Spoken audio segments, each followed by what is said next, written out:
We heard that Mr. Daniel Lugay, the representative of the United Workers' Party for the upcoming by-election, wrote a letter to the chief elections officer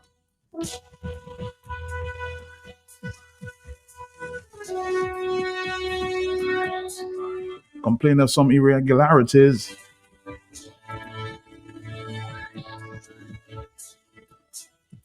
through a release this morning. I heard they were in the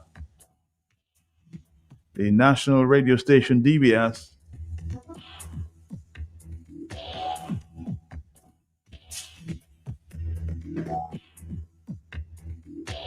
The office is denying those claims or allegations. Let's first listen to the letter presented by Franklin Peter Moses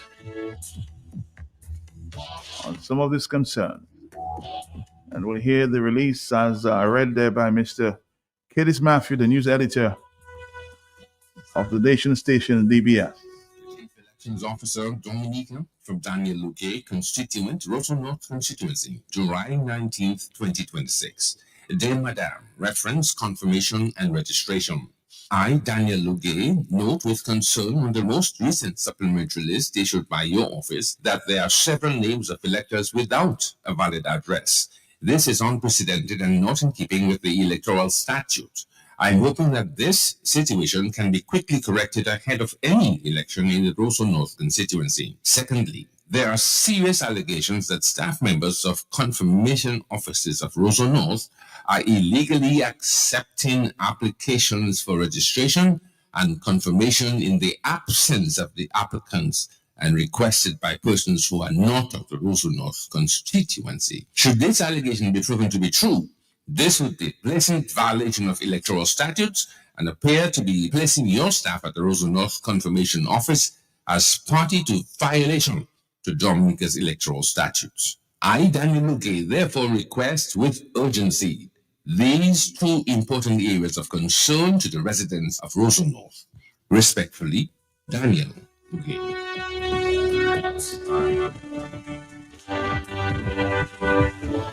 Well, the electoral office has responded, as we hear in this report from Mr. Curtis Matthew, a release from the electoral office. The electoral office in Dominica has denied allegations which surfaced over the weekend that individuals are able to bring documents on behalf of electors and have them confirmed. In a press release, the electoral office said they wish to state that this is absolutely false and cannot happen under the current confirmation process. The release states that the confirmation system is designed with safeguards that require the physical presence of every individual being confirmed. The press release noted that during the process, the individual's information is entered into the system, a photograph is taken, and the individual must provide his or her signature electronically during or using the signature pad. The electoral office says the software will not complete the confirmation applicant unless both the photograph and the electronic signatures have been captured. The office notes it is therefore impossible for a person to be confirmed simply by someone presenting documents on their behalf without physical presence of that elector. The electoral office says it rejects the false information that has circulated on social media and wishes to inform the public that the prescribed procedures are being strictly followed at all confirmation centers. The office further assures the public that every effort is being made to ensure the integrity of the confirmation process through appropriate supervision and oversight at every confirmation.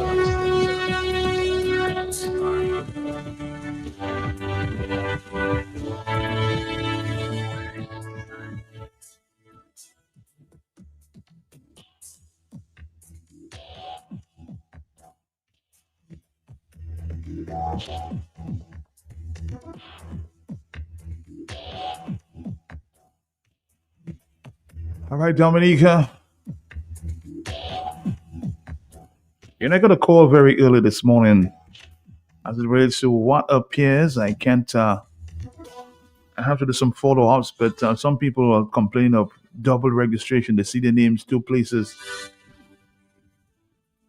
I registered in Roseau North, meaning I registered in Goodwill, and some people see the same names appear in Folklore. So part of the problem may be that we have persons with the same name as well, huh? And I'm hoping that that can be clarified. It almost seems like there's double registration, but I'm hoping that the electoral office can clarify, because some persons are complaining that they're registered in Goodwill and they're registered in Folklore. So please clarify.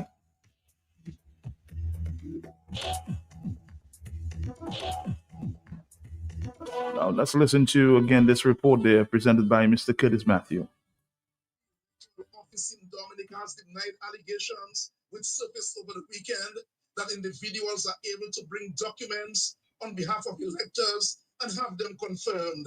In a press release, the electoral office said they wish to state that this is absolutely false and cannot happen under the current confirmation process. The release states that the confirmation system is designed with safeguards that require the physical presence of every individual being confirmed.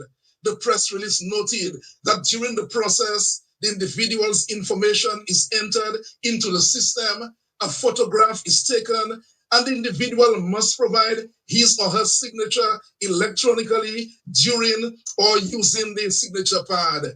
The electoral office says the software will not complete the confirmation applicant unless both the photograph and the electronic signatures have been captured. The office notes it is therefore impossible for a person to be confirmed simply by someone presenting documents on their behalf without physical presence of that elector.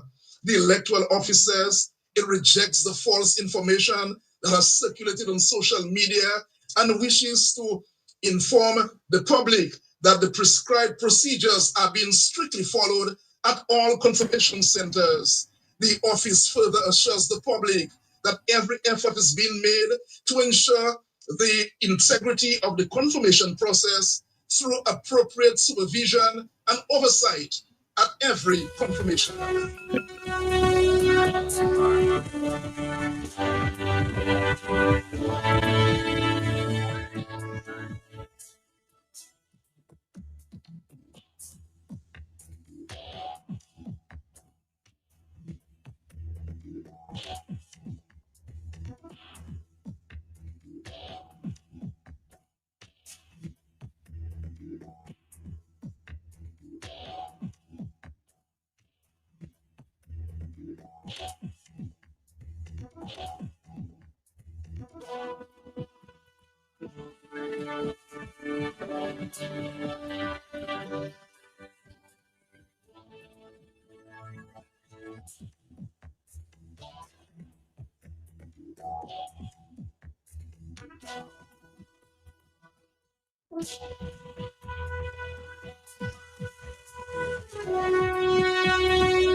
Also, there's some complaints as it relates to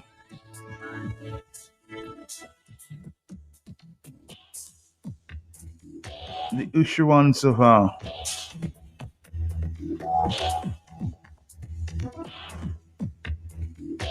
the list of confirmed voters without address and the people's name. Residency means that there must be an address, especially in the polling districts where the homes are numbered. Somebody saying, Miss Anthony Joseph, fix it and fix it now. Stop this nonsense. So there seem to be some irregularities that that the people of the election office needs to verify and next to fix at this time before This continues.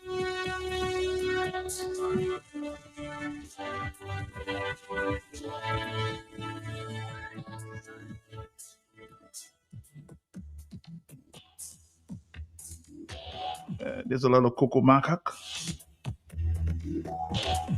accepting photos on phones. So there's some concern that we need to clarify, okay?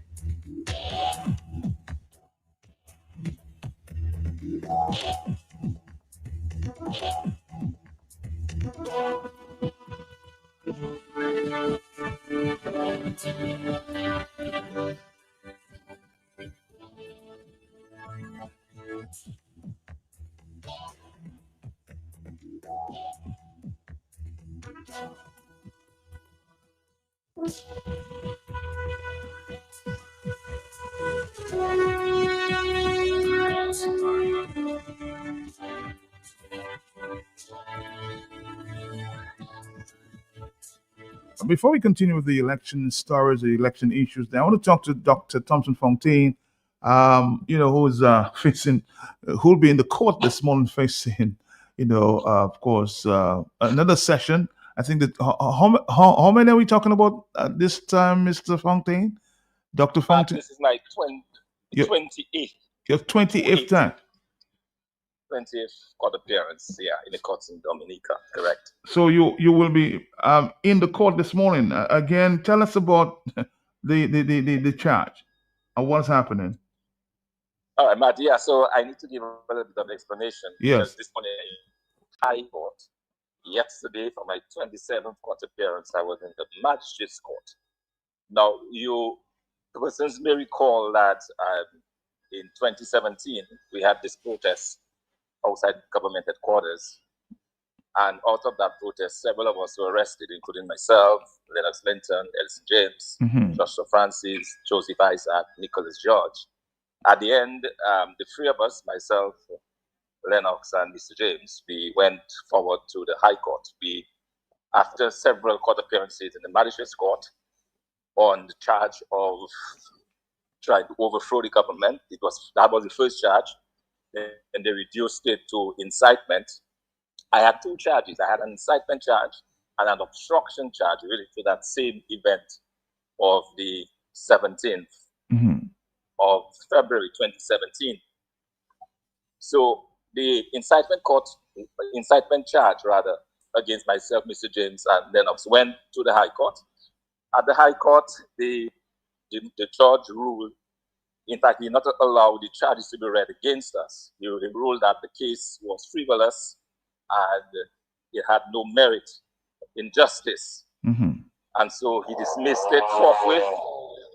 And that was after I came to court several times previous to that in the Magistrates Court. He dismissed it immediately and also said that I cannot be charged, or the government was forbidden to continue to press any sorts of charges in any court in Dominica related to those events of 2017. Now, at that time, my obstruction charge was still at the Magistrates Court. So with the order from the High Court, we went to the Magistrates Court, indicating that that was the ruling from the High Court judge, and we believe that it applied to this charge of obstruction, since it arose out of the same circumstance of 2017. The magistrate refused. He said that the order from the Justice Williams was not specific enough to the obstruction charge, and as such, he would continue his dealings. He would continue with the case against me for obstruction. So that is what I was in court for yesterday. Now, in the meantime, we went to the High Court seeking some kind of relief from the High Court because we felt that the order was clear enough. So we were asking the High Court to put some clarity on the judgment of the High Court concerning my situation in the Magistrates Court. When he went to the High Court, and when the current judge heard the case, she asked that we go back to the Magistrates Court, asking the magistrate to put his order in writing, because he did not indicate in writing what he said. He only said it orally in court or verbally Mm-hmm. in court. So he wanted something in writing so that she could do some kind of ruling. So we went back to the magistrate's court, and he refused to send anything to the High Court. So that's why we are back in court today in the High Court to report to the judge as to what has happened since she made the order. But when I was in court yesterday for the magistrate's court appearance, because he decided to continue with the case, the prosecution requested a very long adjournment, and he agreed. So we have an adjournment going back to 2027, January of 2027. So he has adjourned the case until January of 2027. So that's where we are, man. Very complicated. But what is really going on? What is really going on? I mean, there seems to be games. But I mean, you know, the only thing that the government had to do, was to really withdraw. You know, once the judge ruled in the High Court, they simply had to withdraw. Mm-hmm. But they did not do that. The prosecution did not do that. In fact, the magistrate, to his credit, did ask the prosecution whether they were going to withdraw the charge of obstruction. They decided not to. Basically, they decided to allow the case to move forward. So that is where we are. I should also add that quickly that the government also appealed the High Court ruling as well. So the High Court, when he ruled that the case was frivolous and there was no merit in the charges that were brought against us, the government actually appealed that ruling as well. What is that is before the court? I'm asking, but what is the purpose? Why do they want to drag this on? Why does the government feel like he has to drag it on? Matt, you know, according to the laws of Dominica, if you're convicted for felony account, if you're convicted or you're sent to jail, you cannot run for office, government in this country. Oh, okay. So it seems to me that is a deliberate attempt by some to get me out of the political race, out of the political fray. You know, because if you look back at this event of 2017, you know, there's no way that those charges should have been brought against us, because events took place in the night when our meeting ended at 4 o'clock in the afternoon. And any kind of violence was at 7 o'clock in the night when none of us were even close to any of that activity. So it is clear, Ahmad, it's a political prosecution. Also, I believe it also was an attempt to try to almost bankrupt me, I would think, because at the time, remember, I was in South Sudan, and I mentioned 27 times, probably like 20 of those times, I have to come back from Africa to attend court, only to be told that the case was postponed for another period. I would go back and have to come back in 6 weeks' time and that kind of thing. So I was up and down for many, many months. Cost me quite a lot of money, in the tens of thousands of dollars, just to attend the court. You know, so it's very unfortunate that is where we are in this country, but that's the situation. So it's all about political for you. It's all about political persecution, huh? It is, man. It is. As I said, there is no merit to any of those cases, with respect even to the obstruction charge. Because the government claims that I stood in front of a truck. I mean, how could I obstruct a truck? You know, so it's just, I mean, it would be laughable if it had not been so costly for me, personally, as well as financially. Because bear in mind, every time you appear in court, you have to get there for 9 o'clock. Your case might be heard until 12, until after 1 in the afternoon. You just never know, so you waste. These are hours, many, many hours wasted, just sitting there waiting, only to be told that the court is adjourned or having to come back another day. So so do you feel broken at all, Mr. Thompson, Dr. Thompson? Do you feel? Not at all. I think I feel strengthened in all of this, because I know that I understand that this is very unfair, and it has nothing to do with justice. I've done nothing wrong, and I understand the petty politics involved in this, and that's the reason why I continue to fight this. That's the reason why I continue to remain bound, because at the end of the day, we must prevail on this one. Dr. Thompson Fontaine, let's just shift gears a bit there. You've been on the ground with Mr. Danny Luge, of course, your candidate for the Rosenhof constituency. How do you feel about this campaign going? You've of course gone to various hamlets in that constituency. How confident are you going forward? Matt, we are very confident, but taking nothing for granted. We are confident but not complacent. We are being very much motivated and inspired by the level of support that we are getting on the ground. We believe that the people of Rosenhof are ready to return that seat to us, rightly to us. This is a seat that we very, very well in the past, and we lost it. But we did not lose it in 2022. We did not take part in the election, and it went across the Labour Party. So we feel very confident going forward that we will regain that seat. I believe, like in Rosenhof and the rest of the country, the people are tired of this government. They believe that they've had enough of Labour Party rule, and they are prepared to get them out at the next polls. And so it's a very exciting time for this country, a very exciting time for our party as well, because we are beginning to see a groundswell of support.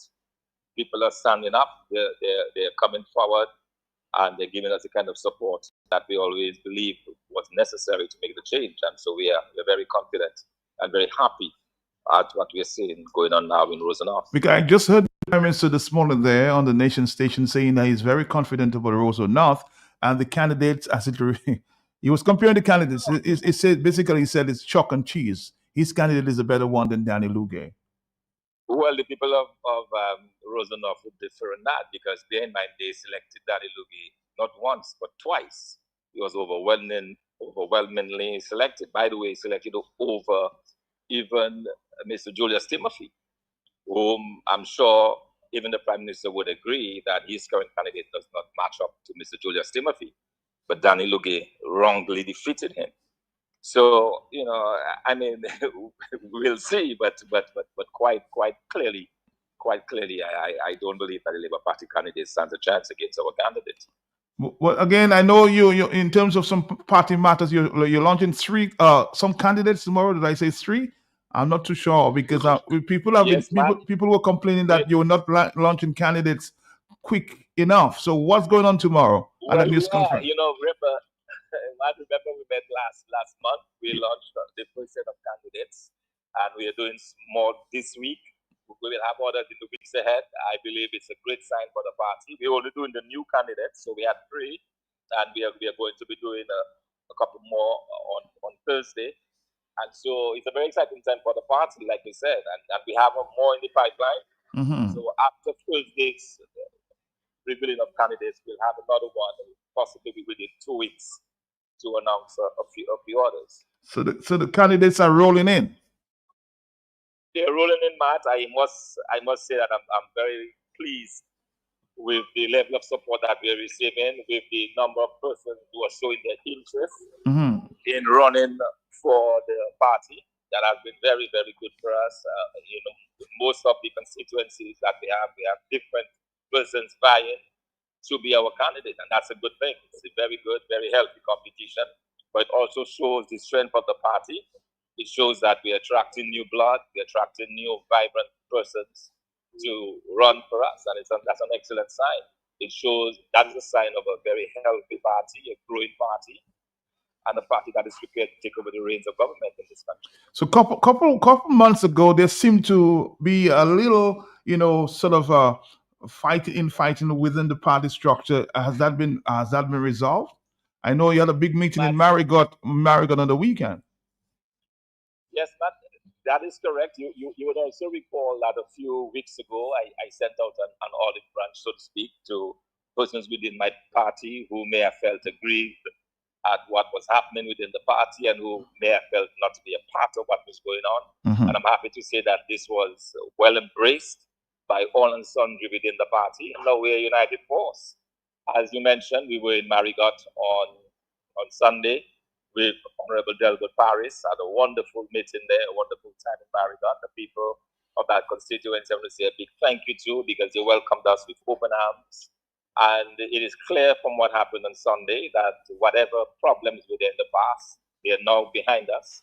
and then moving forward with much confidence and much hope for a brighter and better Dominica. So it's good. I think we're in an extremely good place right now, man, looking at the prospects of taking a big win at the Roseau North constituency and setting our sights for the general election. You know, so I think it's a good time for Dominica, and I believe that the Dominican public, as I said, is solidly behind a party that has gotten its act together and is working to remove and unseat this government. So you feel very confident, because I hear a lot of people talking about the blue wave. What's your feeling as it relates to the election? You know, you better smile to my face, because that's exactly what it is. It's a blue wave. It's a vibe, as we say. That blue wave that has started to roll across Dominica.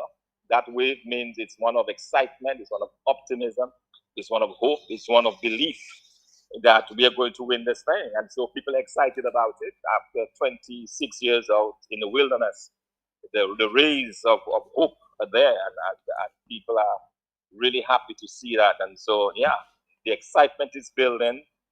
Our base is energized. The new people are coming on board. You have labor rights publicly denouncing the Labour Party and announcing the support for the United Workers' Party. So it's a great time for us, and we're very happy for that. Happy for that blue wave that will ultimately sweep across this country and return some sanity to government. Are you ready? Because some persons are also suggesting that we may not only get a by-election, we may get the general elections. Are you ready if, just in case, a snap election is called? But yeah, that is part of the preparation that we're doing with regards to our candidates. That's the first order of business, to make sure our candidates are in order. But beyond that, we have been engaged in the communities on the ground. Our caretakers and candidates have been doing the rounds, doing what is necessary. Because last week alone, we had meetings in Mount John, Marigot, and in Roseau North. You know, so we are doing what we have to do. As I said, taking nothing for granted, confident but not complacent, and doing the necessary work on the ground to ensure victory at the polls. Doctor, thank you very much. Dr. Fontaine there, of course. Thank you. Just making another appearance in the court this morning. Thank you, Doctor. Thank you. All right, thank you. Dr. Fontaine, the UWP leader. Very confident. And of course, a few other persons will be launched this week.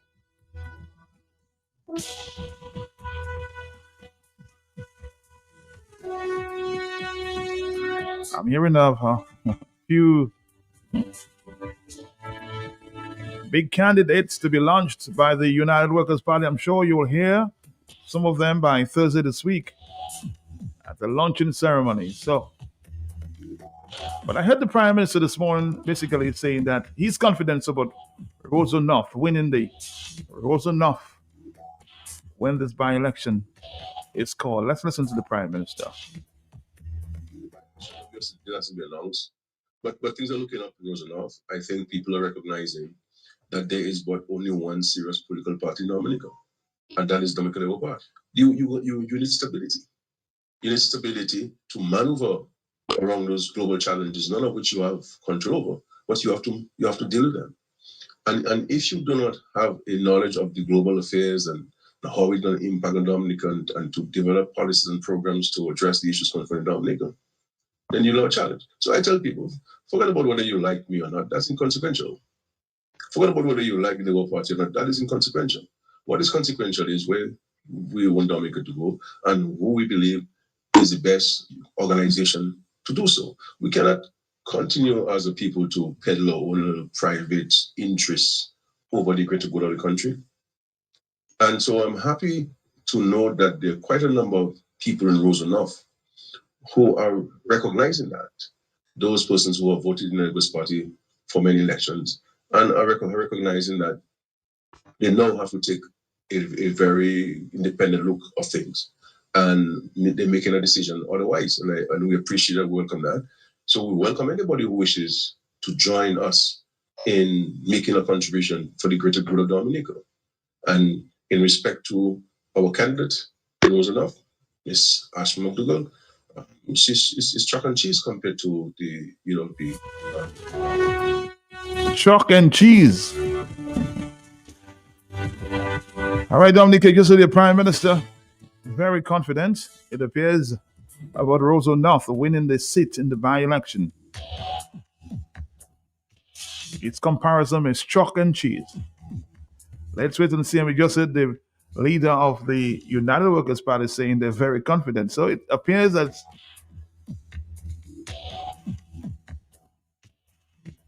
it's going to be a big fight there in the Rosa North constituency.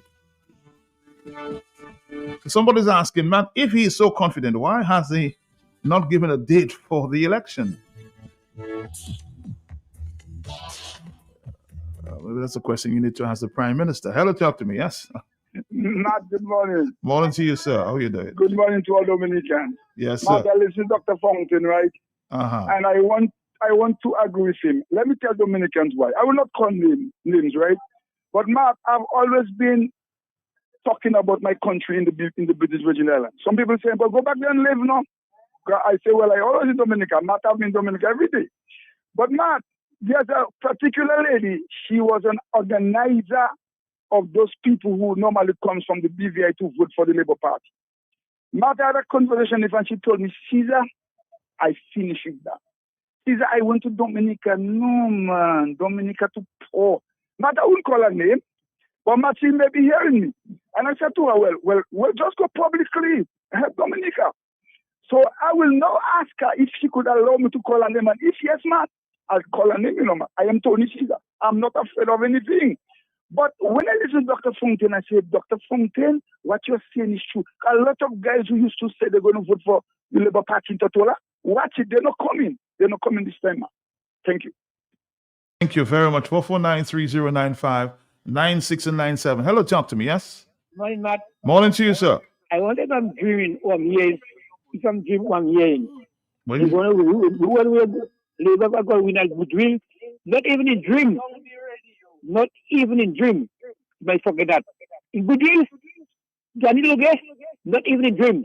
Change your mind, Labour Party. All right, caller, thank you, Matt. Roosevelt, keep quiet. Global this, global that. If you have an understanding of what is going on, stop pretending to be intelligent and informed. It's nauseating. You are so informed in global issues, and yet you cannot neither speak up or make a difference as it relates to the U.S. visa saga. You're a coward. Hello, somebody's saying that there by a WhatsApp message. Are you? Yeah, hello, talk to me. Global issues? Talk to me. Yes? Hey, Matt, good morning. Morning to you, sir. Matt, I hear you say that the Prime Minister sounds very confident, but Matt, let me tell you something. You're a journalist. You should know when someone speaks with confidence and when someone speaks with fear. I hear this Prime Minister was speaking with fear here, and he had no choice to say what he was saying because he's a coward and he's afraid. And what's going to happen in Rosemont, my brother, is going to be a message we're going to send for him. So when he's talking about people that was supporting the United Workers' Party is now getting to the senses, well, my brother, you have to win and come again. You have to go back to the drawing board because it's vice versa. Because it's the people that was supporting the Labour Party that now getting wise. The people that was giving the handout that now decided they're going to take it and backfire on all you, or you cannot fool them no more. Because I on the ground 24/7, I know what is happening. My brother, we're going to beat you so bad in Rotterdam that you might even try to call another general election. And have a good morning. Have a good morning. 449-3095, 449-3096. The numbers again, 449-3095, 449-3096, 449-3097, 616-4257. These are the numbers to call this morning if you want to participate. Let's go back to the telephone. Yes, are you there? Yes, I am here, Matt. Yes, sir. Good morning, Matt. Good morning, Dominica. Good morning, everyone. Morning. Matt, I am chuckling. You know why I'm chuckling? Tell me. Here's my contribution this morning. I listened to what you carried there by the Prime Minister, beginning like me myself.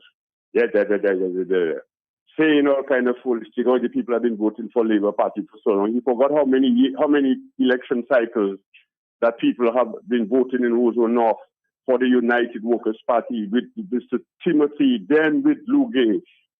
Completely out of reality.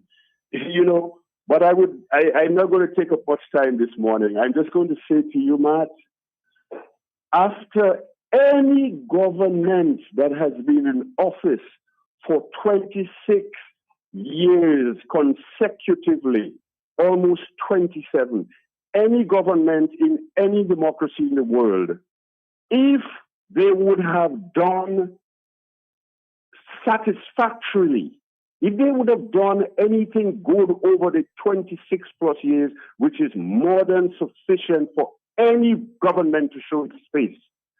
The situation we're in right now, there wouldn't be a question as to whether we're going to have a by-election and then a general election.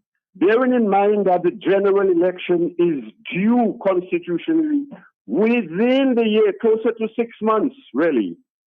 And there is this scenario of a by-election, a vacant, where the constituency rate is vacant, there's a vacant seat, where the constitution, there is a deadline within which they must call that election. This is the only reason we're talking about that. Any government, as I was saying, that would have been in office for 26 years and would have done anything that was satisfactory would immediately call a general election and not bother about talking about a by-election to buy time. You know, that's a BY. They want to buy time because they do not know. Mr. Skerritt knows very well that the people of Dominica have come to the conclusion that it is time for the Labour Party to pack up and move on, because Dominica is never going to get anywhere than where we are right now. And where we are right now is a state that Dominica does not want to be in. Where we are, where the major part of the world is basically turning their backs on us. I'm not going to go through it all. We know about the visa situation. Everybody knows about it. It's topical.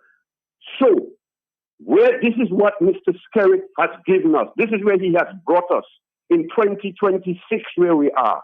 Where Mr. Skerritt has brought us is where our country does not need to be, and no country in the world needs to be. That is why only a handful, 3 or 4 of us that are in this present predicament.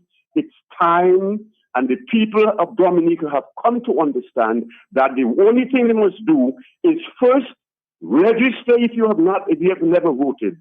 Secondly, confirm your name on the list if you have voted before, because this is the ammunition you need to be able to bowl out that government. You can't do it without doing it. So I emphasize, go out. Don't make no excuses. Go register. Go confirm. Just get up each morning and you say a prayer and say, okay, confirm, register. That's a prayer. Thank you very much for the opportunity, my brother. Thank you very much. It's 9:19 in the morning. Hello, talk to me, yes? Love life, enjoy gratitude, courage, and sacrifice. Mr. Pelty, blessings to you and yours, sir. Blessings to you, sir.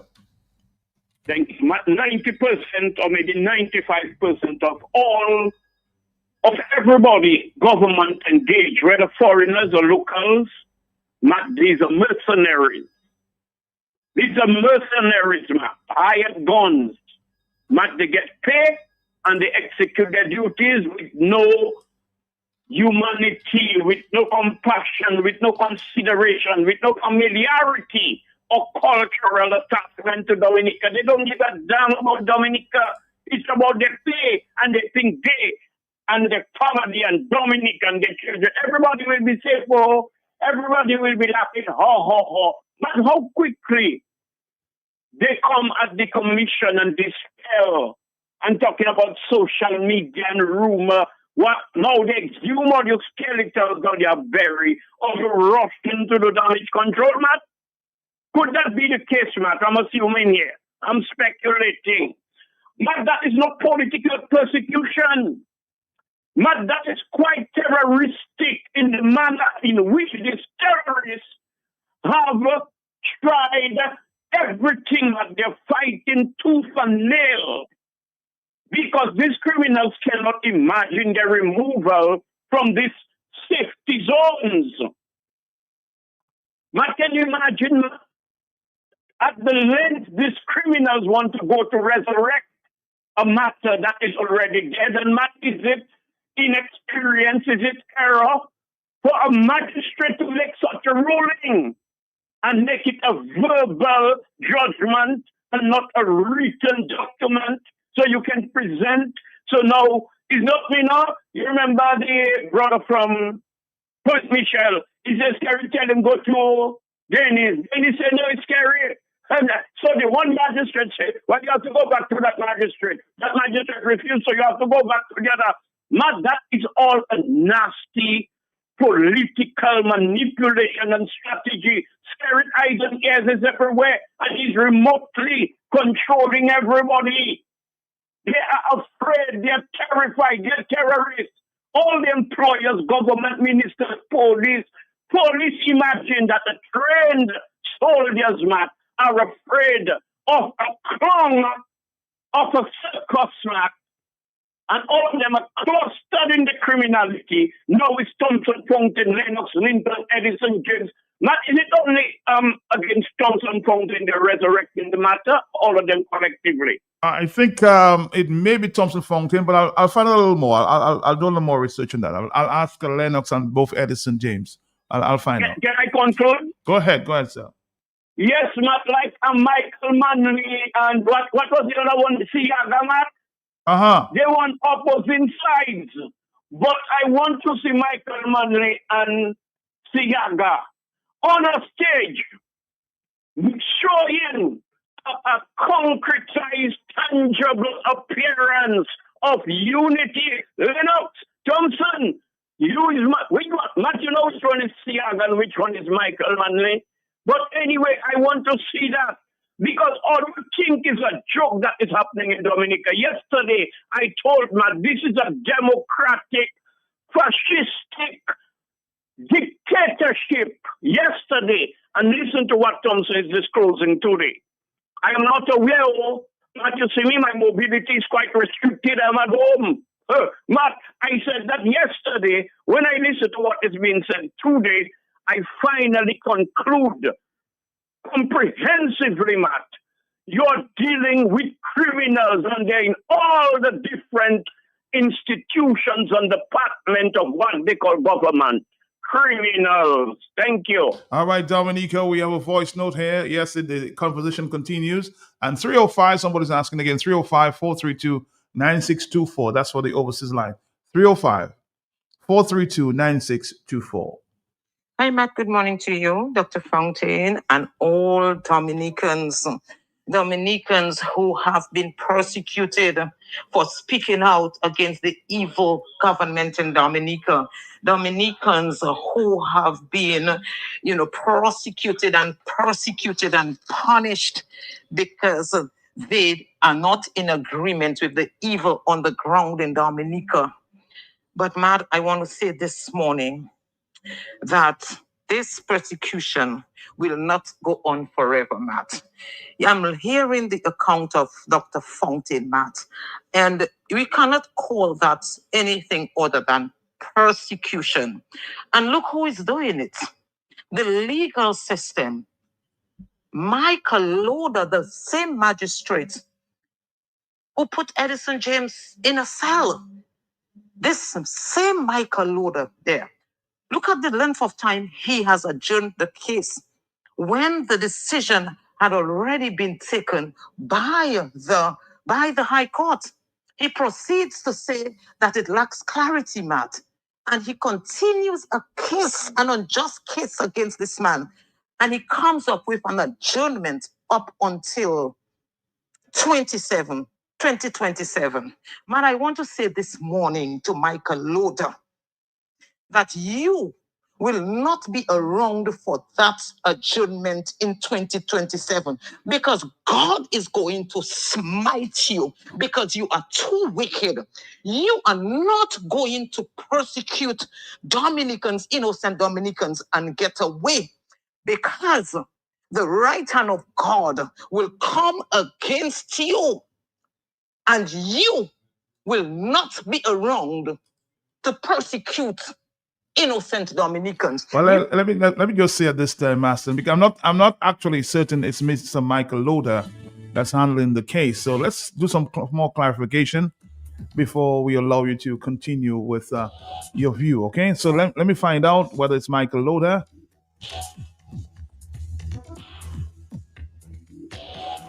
because I may believe or do believe that it's another magistrate. But let me just clarify with Dr. Thompson Fontaine.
Girl will continue, of course, getting the views, and will clarify.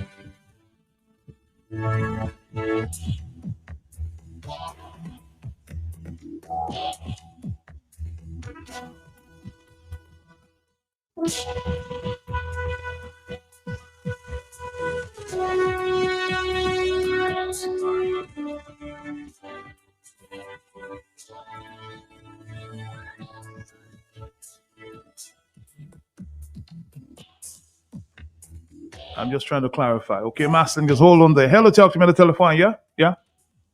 Hello. Morning, man. What's up? Morning to What's you. up? How you doing? How you doing, my brother? How you doing? I am good. I am good. You know, I heard a statement a while ago, and I'm calling to comment on it. The statement about chalk and cheese. It's from the Prime Minister. Yes. This someone mentioned about chalk and cheese this morning, right? Yes, and No, I'm no. confirming for you as the Prime Minister. Okay. Oh, okay. Well, it's an interesting statement, you know, because what is chalk, Matt? You're right on the board with. Well, I know chalk to be a very soft and porous limestone that is made up of fossilized skeletons and remains of microscopic organisms. What is cheese, Matt? Maybe just to help you out, you know, cheese is supposed to be some concentrated dairy that is produced from milk that coagulates, you know, and gets better. It's a kind of rich, dense food. Mm-hmm. But the idiom chalk and cheese comes from more or less the 14th century, where it describes two people, two different people or things or ideas that are completely different, you know. But then, so when people use chalk and cheese, they compare things.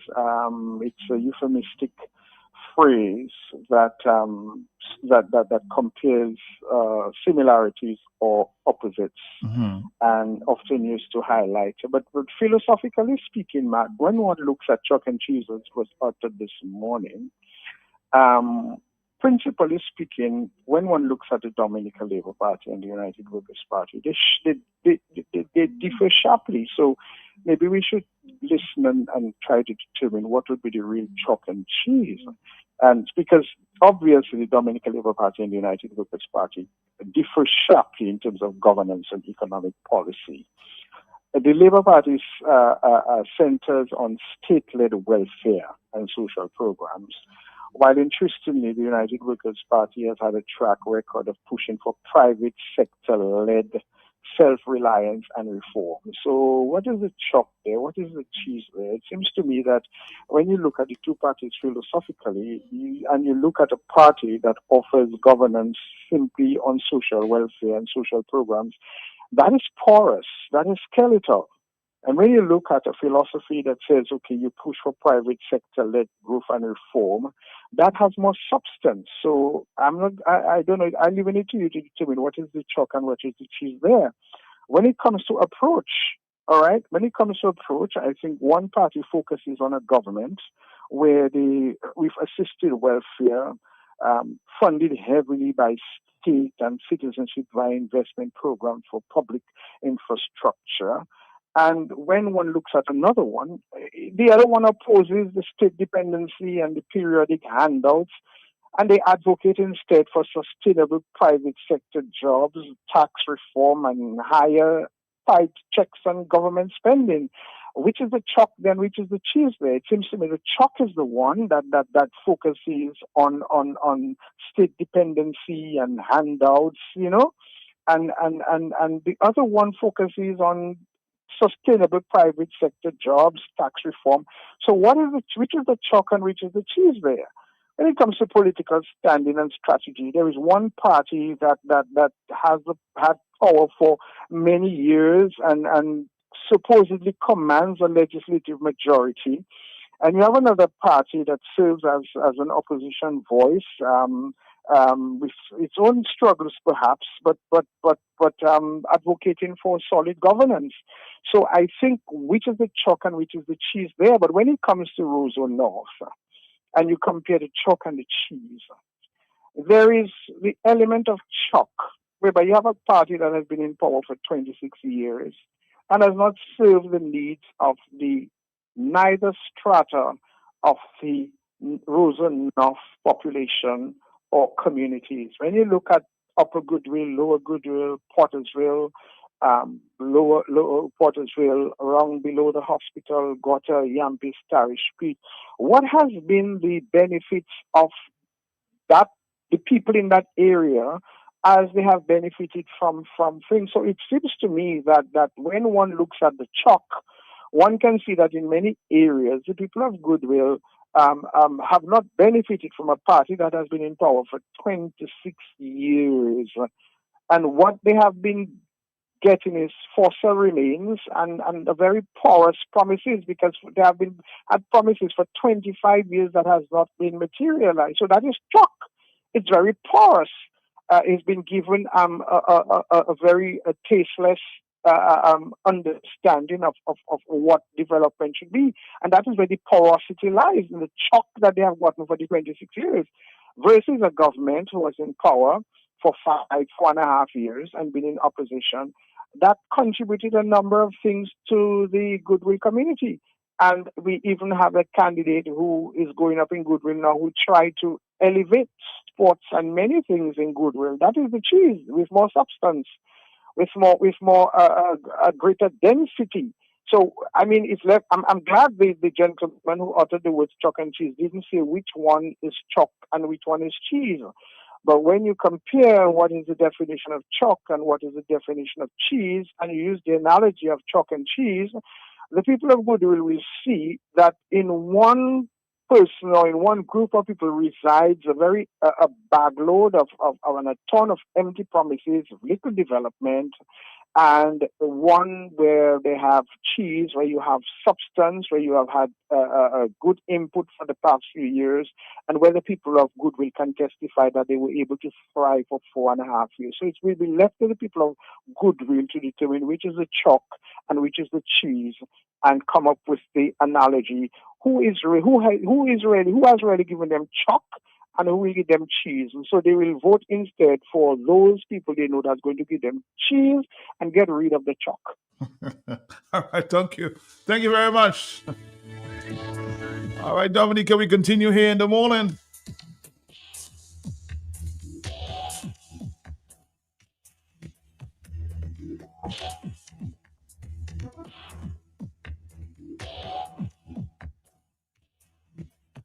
Break down the chalk and cheese analogy, huh?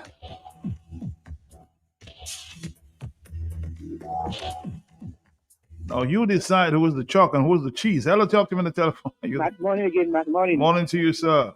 Matt, I would like a question. Yes. The magistrate and judge, which is the one who has the most power? The judge or the magistrate? The judge. The judge or the magistrate? The judge. Thank you very much. Thank you. The one that I said before, we live on an evil political battlefield.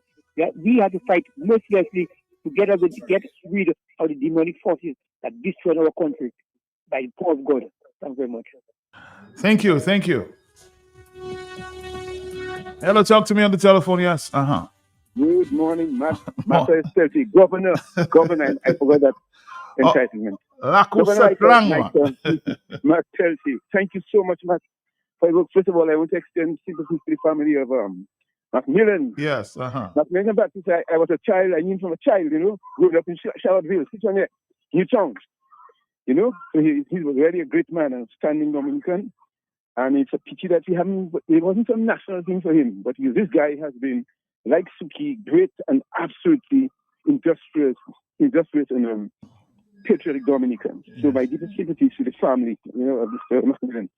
Matt, Mr. Skerrit must stop treating the people of Roseau North with disdain, contempt, and chalk and cheese. That's what he takes us for, chalk and cheese. He said it himself. Here he sees the crest of an international disaster, an immigration disaster, with the threat by Miss, that congresswoman, to prohibit Dominicans from entering the United States of America, among other countries. Roosevelt Skerrit has not addressed that on Pew. He hasn't called Pew or any other a radio station player I know to address that serious matter which he, Roosevelt, by his own doing, has inflicted upon Dominica. I've lived in Roseau North constituency for the past 34 years. And let me tell you something. He comes there speaking about chalk and cheese. Do you know that there was a parliamentary representative for Roseau North? Of course. Representing Roosevelt Skerrit for over almost 2 years, Miriam Blanchard. She came and she disrespectfully, disdainfully just vanished from sight. Roosevelt said nothing. Nobody came to say, well, she was sick and we are sorry about it. And spoke. There was never a meeting or an honest conversation with the people of Roseau North. So he decided when she should resign or whatever it is. And he comes and he just places his chalk and his cheese upon us, thinking that Roseau North people can be treated with contempt, disdain, and disrespect, as he has done with the whole of Dominica. And I tell you, Roseau North people, that's where you have bright people. You have bright people all over Dominica, but you have very bright people. The man in the ghetto, not stupid.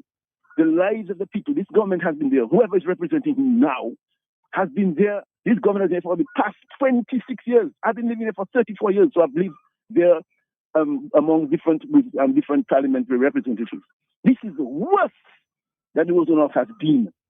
And all of a sudden, he feels that somebody is chalk and somebody is cheese. No prime minister is worth his salt if it fits people of Dominica, even a representative going on the other side, who has done no wrong. Then he has represented Roseau North outstandingly, with just fierce commitment and patriotism. He's done his best when he was there. He just decided not to run in the last election, in which he might have won anyway. So Mr. Skerrit, come and say about chalk and cheese and treat us with such disrespect and disdain as if who is Daniel Luque, he's a piece of old white chalk that nobody should even look at. And, he has inflicted harm on Dominica, his government. And no matter who he puts there, that person represents 26 years of labor, hard, fierce, painful labor, and a poor economy inflicted upon us by Roosevelt Skerrit. As I said yesterday, Roosevelt Skerrit and his government have not served Dominica well. They have inflicted pain and suffering us. And the Roseau North people know that. The people of Dominica, we know that. Even those laborites that feeling the pain, trust me, they know it. So he has not served us well.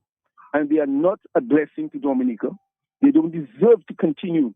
No matter how small finger is Roseau North finger, they don't deserve to continue to serve or to abuse and corrupt our systems. Thank you, Matt. Thank you, too. Thank you. It's just about 9:40 in Dominica and the rest of the. Let's go try a call from the overseas line. Are you there? Yes. Hello. Hello. The overseas line, they're not working this morning, so let's keep trying. We'll go back to the local lines at this time. So stick around, Dominica. We're here. Stick around. Stick around.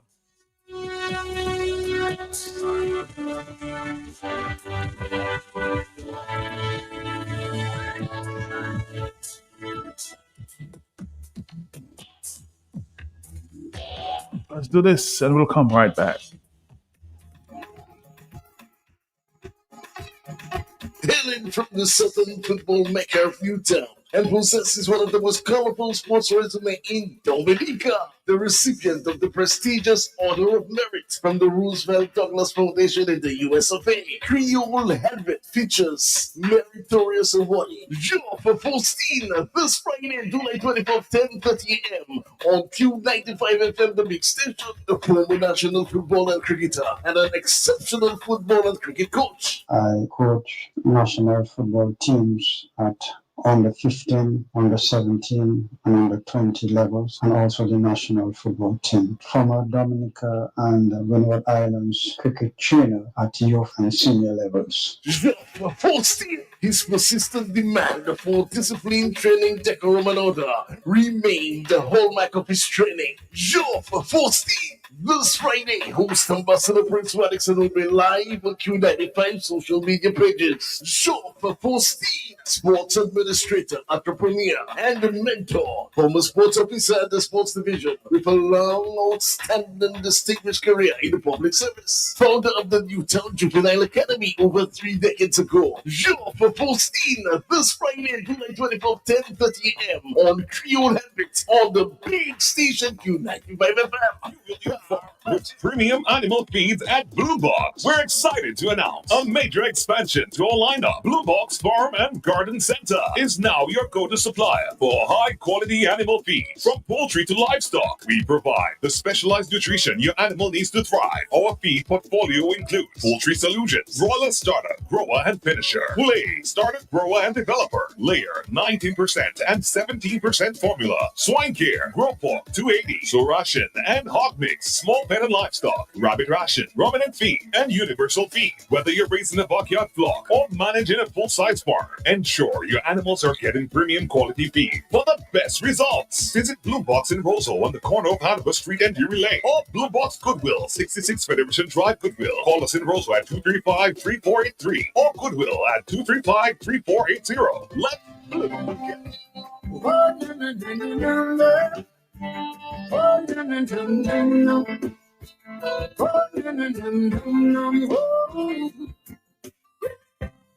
This is our 20th Global V&Q show for 2026, and we continue to engage with our local, regional, and global Q family listeners and friends of Dominica. I'm Sheridan Gregoire, Mr. G. With me is my co-host, Justice Dr. Irving Andre, Attorney Mark Douglas, and former Dominica UN Ambassador Crispin Gregoire. We will discuss the topic, what does reparations mean for Dominica? Here are some talking points or questions, if you like. What is the case for reparations for Dominica? Would we be compensated by the US and the EU for a corrupt CBI program, as OECS head suggested at the recent meeting in Dominica, especially in light of US Representative Nancy Mace's bill placed before the US Congress, which is slamming the door on countries like Dominica, which she claims are endangering American communities? What does this all mean? Are we owed reparations? Who owes us, and how should this be measured? Who is to pay?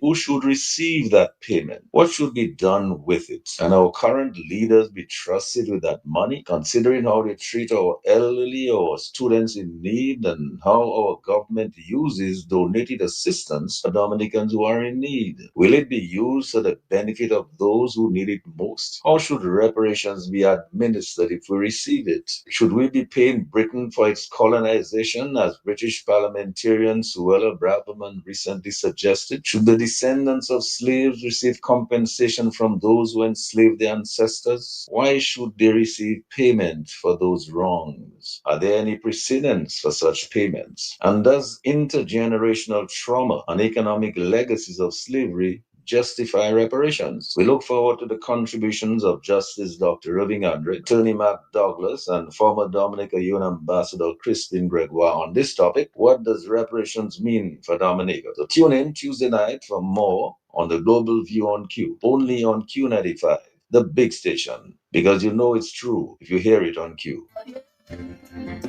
Oh, yeah.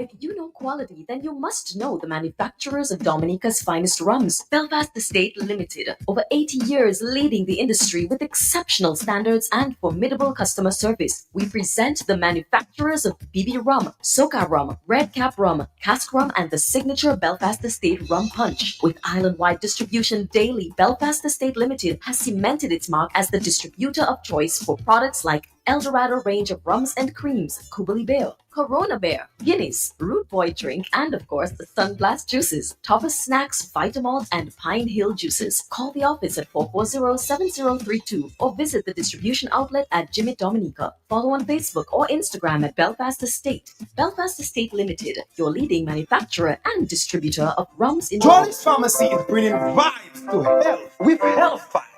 Health Vibes each and every Wednesday from 10 to 11:30 a.m. with your hosts Trudy Kristen and co-host pharmacist Jacinta Fagan and Leona Jeremiah. Education, information, and a bit of humor, and not forgetting lots of vibes. Jolly's Pharmacy is bringing health and vibes together with Health Vibes. So be sure to tune in each and every Wednesday on Q95 from 10 to 11:30 a.m. Jolly's Pharmacy, leading the way in health. This summer, every Big Four Multi-X purchase of $10 or more, you automatically qualify for a summer promotion. Really? You could win exciting prizes like shopping vouchers, cash prizes, or the grand prize of $10,000. Talk to me now. Every ticket comes with a coupon. You could win or see keep playing. Cash prizes can be redeemed at any agent. Shopping vouchers and the $10,000 grand prize must be claimed at the main office. Play Big Four with Multi-X today and make this summer a winning one. Big Four, for sure.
KFC.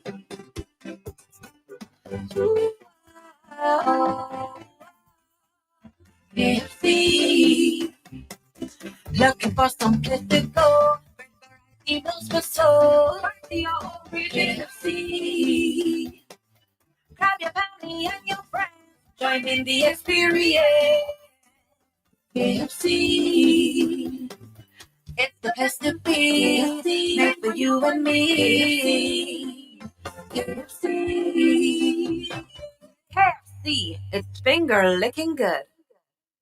Courts presents their 2026 All Range event. Be inspired at all Court stores nationwide. Come see what's new in everyday furniture and appliances. Get a chance to win an Indorama 30-inch stove with appliance purchase of $5,999 or more. Great deals on TVs and wall mounts. Everyday great value on mattresses. Bedroom bundle deals up to 25% off. Be inspired at the Courts 2026 All Range event. Affordable convenience for your home. Only at Courts. Bringing value home. Offer ends July 25th, 2026. Conditions apply. Oh, and if they say convenience will make a big difference, then you can trust me. I know just where you should be. That is JP Mega, Mega, Mega, Mega, Mega. The one-stop shopping Dominica, nigga. You could be shopping and having fun. Shop with your daughter, with your son. Shop later to everyone. What a happy place, happy place. Oh, JP Mega, Mega, Mega, Mega, Mega. The one-stop shopping Dominica, nigga. You could be shopping and having fun. Shop with your partner alone. Later to everyone. What a happy place, happy place. Oh, what a happy place. But just click some more any item and you automatically qualify for discounts. Check us out at the Mega Store in Fongole where there's lots of parking on Monday to Friday from 9 a.m. to 7 p.m. On Saturdays from 8 a.m. to 6 p.m. and on Sundays from 10 a.m. to 2 p.m. JP Mega, the best family shopping experience. By election, obviously, it hasn't been announced, but things are looking up in Rosenhof. I think people are recognizing that there is but only one serious political party in Dominica, and that is Dominica Labour Party. You need stability. You need stability to maneuver around those global challenges, none of which you have control over, but you have to deal with them. And if you do not have a knowledge of the global affairs and how it's going to impact on Dominica and to develop policies and programs to address the issues confronting Dominica, then you'll have a challenge. So I tell people, forget about whether you like me or not. That's inconsequential. Forget about whether you like the Labour Party or not. That is inconsequential. What is consequential is where we want Dominica to go and who we believe is the best organization to do so. We cannot continue as a people to peddle our own little private interests over the greater good of the country. And so I'm happy to know that there are quite a number of people in Rosenhof who are recognizing that. Those persons who have voted in the Labour Party for many elections and are recognizing that they now have to take a very independent look of things and they're making a decision otherwise. And we appreciate and welcome that. So we welcome anybody who wishes to join us in making a contribution for the greater good of Dominica. And in respect to our candidate in Rosenhof, Miss Ashley McDougall, it's chalk and cheese compared to the.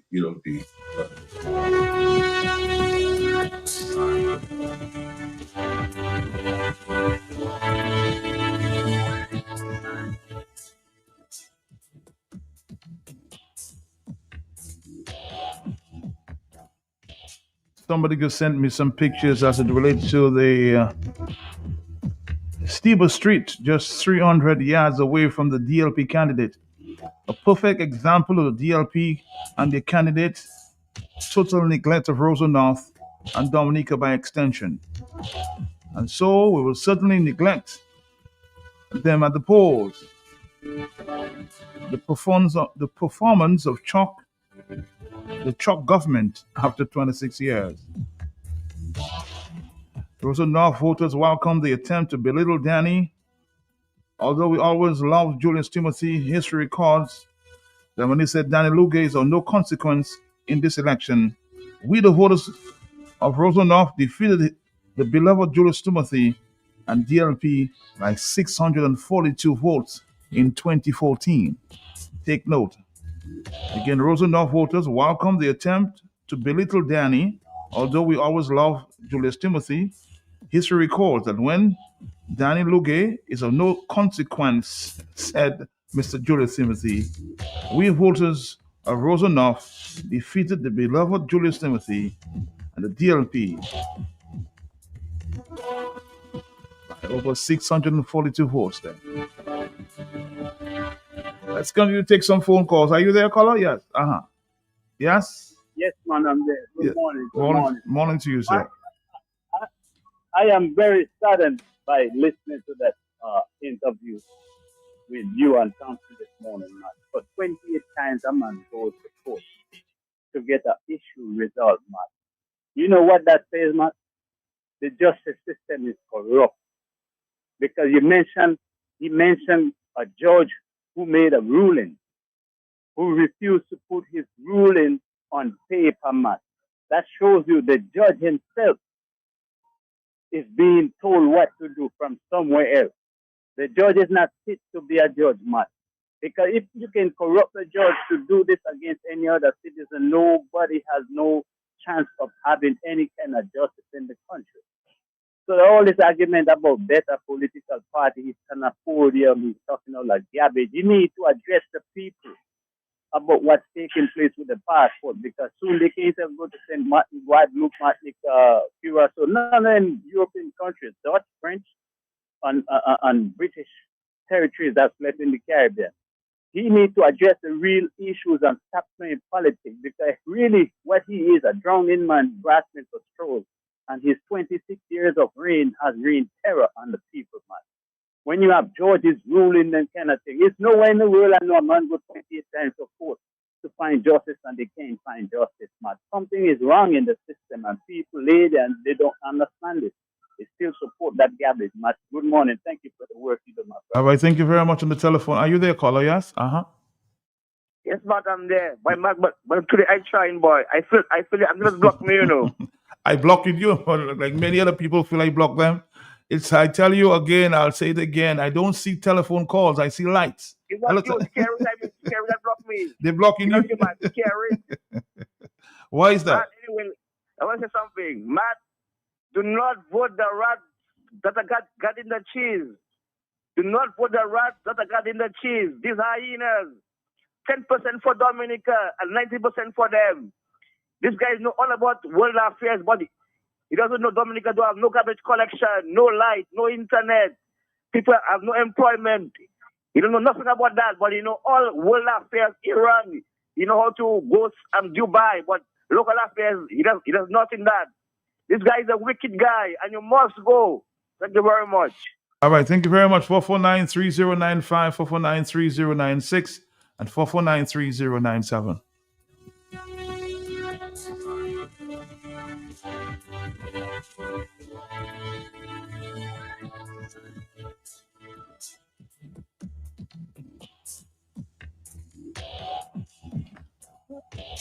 All right, we heard at this point of a shooting incident in the Salisbury area. Some young man allegedly received a number of gunshots, but the gunman got away, and the young man is now hospitalized.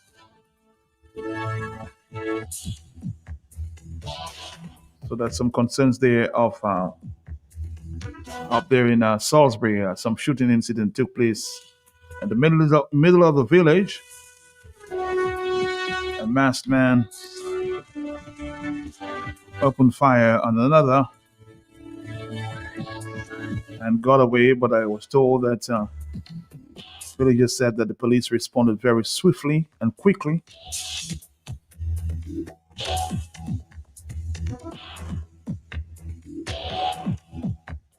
Suspect police is now in search of the shooter.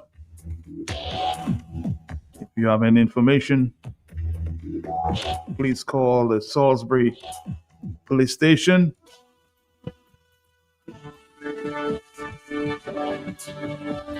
Or the Roseau Police Station to give more information.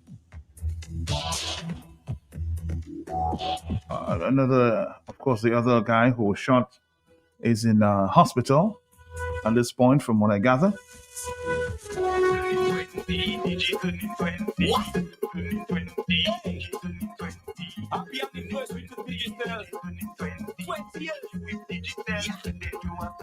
2020, digitally 20, 2020, digitally 20, 2020, digitally 20. If you with digital, then you are plenty. 20 years ruling with digital.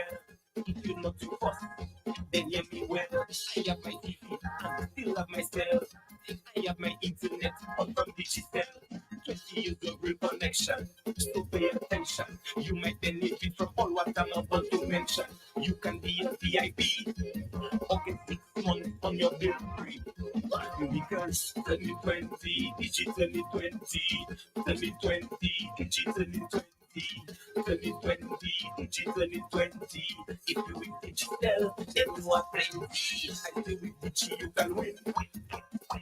Celebrate, connect and win. Prices quickly, you can win. When you with digi, that's a win. 2020, digitally 20. 2020, digitally 20. 2020, digitally 20. If you with digital, then you are plenty. 2020, digitally 20. 2020, digitally 20. 2020, digitally 20. On the telephone, it's 10:02. Good morning. Morning, man. How are you? How you doing? How you doing? I'm doing fine. Okay. Matt, it is very unfortunate what happened in Salisbury last night. Okay. It's very unfortunate. Matt, those things they need to stop. And fellas that have the problem with one another, they need to solve it. Because it will continue, man. And I was very traumatized last night. Because I was here when I heard all the bullets. I don't know who do it. I cannot say who do it. I know the guy that got shot because I was there when the police picked him up, put him on the police vehicle. But Matt, it traumatized all the youths in Salisbury. We need a counselor in Salisbury now to come and counsel the youths in Salisbury. But you know, as a councillor of the village council, Matt, I really think we need councillors to come and counsel the youth. Because, Matt, since I live in Salisbury, Matt, first time in my life, I heard bullets in the village itself. I know we have a problem by the bus stop, but first time in my life, I heard bullets in the village. And I just happened to be in the village. And Matt, it was pow, pow, pow, pow. And Matt, I run on that step and hide. I run on that step and hide. Not me alone. All our people run on that step and hide. We don't know what happened. We don't know the circumstances following it. So the village, but not on another matter. Hold on, the village was traumatized last night. That's your point. Yes, the village was traumatized last night. The village was full of people. Okay. After that happened, yeah, traumatized. We don't know what happened. On another matter, you said another matter. You want to speak on something else? On another note, Matt, this government of Roosevelt Skerrit, they remove a lot of Salisbury people that get in the $300 from the list. Plenty people they remove from the list. Matt, we asking them what is the reason for removing them from the list.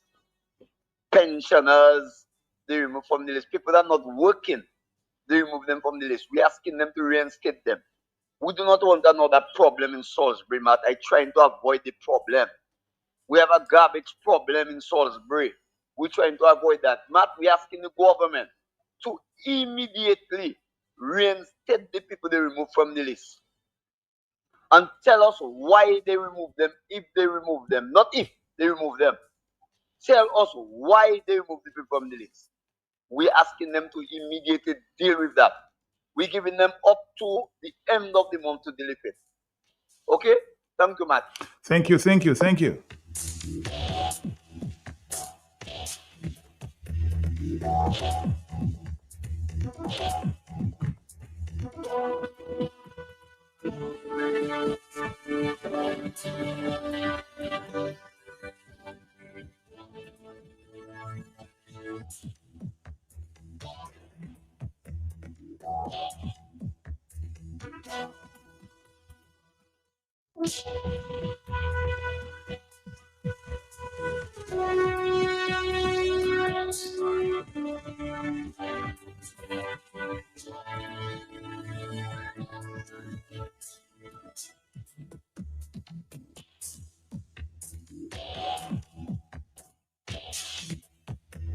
All right, Dominica, we're here.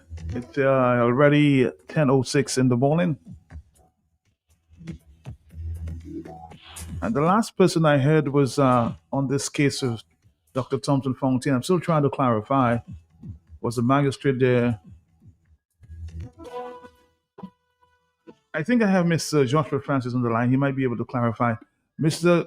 Francis, how are you this morning? How are you?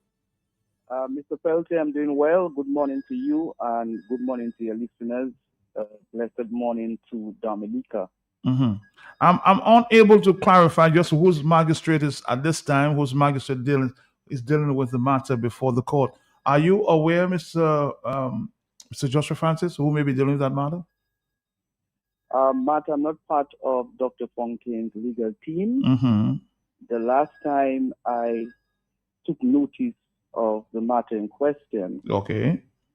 a foreign magistrate presided over the matter. I'm not too sure whether there has been any change, Mm-hmm. but if the magistrate, that magistrate who I observed presided over the matter a few months ago, he would be the same. Oh, he would be the same. Okay. Well, let's continue the conversation because, this morning we heard the Prime Minister of Dominica speaking of global matters. We have been affected there, and we've been told of a piece of legislation that may affect us going forward. And this piece of legislation is before the U.S. Senate as it relates to CBI, and we Dominicans being affected, or that may be affected as it relates to this piece of legislation. Have you heard about this? Well, I did hear about it, Matt. I have not verified the source of the information, which is in the public space, Mm-hmm. but that would not be surprising to me, in as much as I have not verified the source of the information. But we are aware that changes are taking place on the international stage that definitely will have negative repercussions for Dominicans. And therefore, we are to be very cognizant and vigilant about the changes which are taking place, because we already have an economy saddled with a lot of stress, and some of the changes which are taking place on the international stage, in fact, will affect our revenue stream. As you know, Matt, and your listeners, we have been obtaining a lot of funding from the CBI program Mm-hmm. over the last 30 years, and more particularly over the last 15 years. And the US and the EU have announced changes towards our citizenship program. And that is something that every Dominican should pay attention to. But That is very I just say that, Joshua, because it appears that the leaders of the Caribbean, more particularly Antigua and Dominica, wants to stick with the CBI program, and they maybe move into the EU to sort of negotiate a deal, but not. They seem not to go away or want to go away from the CBI. Now the Europeans are saying you need to phase out or get out of CBI by 2028. But a number of politicians are saying we'll phase out, but they're saying we need you guys to get out. So if you're part of an administration that will come into the office at this time, Joshua, what would be your position? First of all, Matt, let me place on public record Yes. that the governments of the Eastern Caribbean, more so the islands which are involved in the CBI program, would have gotten notice before about the EU's position on the CBI program. Mm-hmm. The recent publication that the EU is seeking a phase out of or phasing out of the CBI program in our jurisdiction within the Eastern Caribbean basin is not anything new. My understanding is that since 2022, the discussions were being held at the EU level by the Council of EU Ministers concerning our CBI program. And like the US, several concerns were raised about the security of the CBI program, because those countries believe and continue to believe that the CBI program creates a security threat to their countries.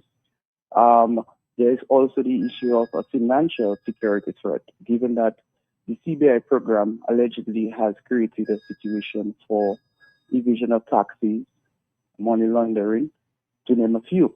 And there has also been concerns about deficiencies in our due diligence program. As you know, Matt, several international fugitives eventually became beneficiaries of our citizenship, resulting from a lack or negligent due diligence processes. So both the EU and the US have expressed concerns about the CBI program. But the EU particularly is a heavy tax-based economy as a whole. Many countries in the European Union tax their citizens heavily because of their economic policies.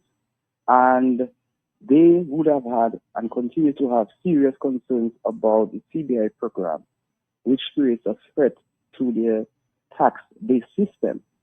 And those discussions have been taking place since 2022. So for these prime ministers to now come on the stage and to make it appear that it's something new, that is something shocking, we know very well that it's not anything new. If anything, the reaction of those prime ministers are too late. Matt, I do not expect that meeting at Brussels, as echoed by the prime ministers, namely our prime minister in Dominica and that of Antigua, to bear any fruits. It is too little, too late. The train has left the station, and that takes me to the point about the budget. I think every Dominican should be paying attention to what kind of budget this government is going to present in Parliament on the 4th of August. Because definitely the CBI program is in its end stage, and our government particularly has depended heavily, more so than any other Eastern Caribbean island, on the CBI program to finance recurrent. So you have confirmed, because I'm not too sure whether I heard the date. You're confirming this morning that it's on August 14th, the budget? The 4th, August 4th. August 4th. My source has indicated to me that the budget presentation will be after August Monday, August holiday. Okay. And I am paying attention, and I think the nation needs to pay attention, because most of us have expectations of a relief budget, and this is what the government has been presented for the last 26 years. A government that has focused more on seducing the electors or our citizens, as opposed to stimulating an economy that could be sustainable. The indictment is real. This government has failed to grow an economy to sustain our lives at a high level. And I believe that the government is between a rock and a hard place, because we're moving into an election period, and the Labour Party government, of course, would want to provide a budget with as many reliefs as possible to seduce our voters as they have done in the past, more so now than ever. But the government has to be careful, because now that CBI revenue has declined and will continue to steadily decline over the next few months and couple of years, the government has to find new sources of revenue generation. And this government has lacked creativity and innovation. And I personally want to take note of what is this government going to propose to stimulate our economy. Now, I suspect that the government will make an address in regards to our tax-based system. My sources have indicated to me that the government may propose an increase in the threshold for income tax. As we speak currently, persons who earn 30,000 and less do not pay income tax.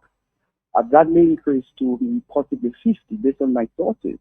Now, why would the government do that? Because, of course, if you increase the threshold for income tax, clearly you are going to cause a drop in tax revenue. And a government that is facing a serious challenge resulting from the drop in CBI revenues would not want to take any measure to cause revenues to decline. But there is a catch in this. Currently, as we speak, there are just about approximately 3,000 Dominicans paying income tax.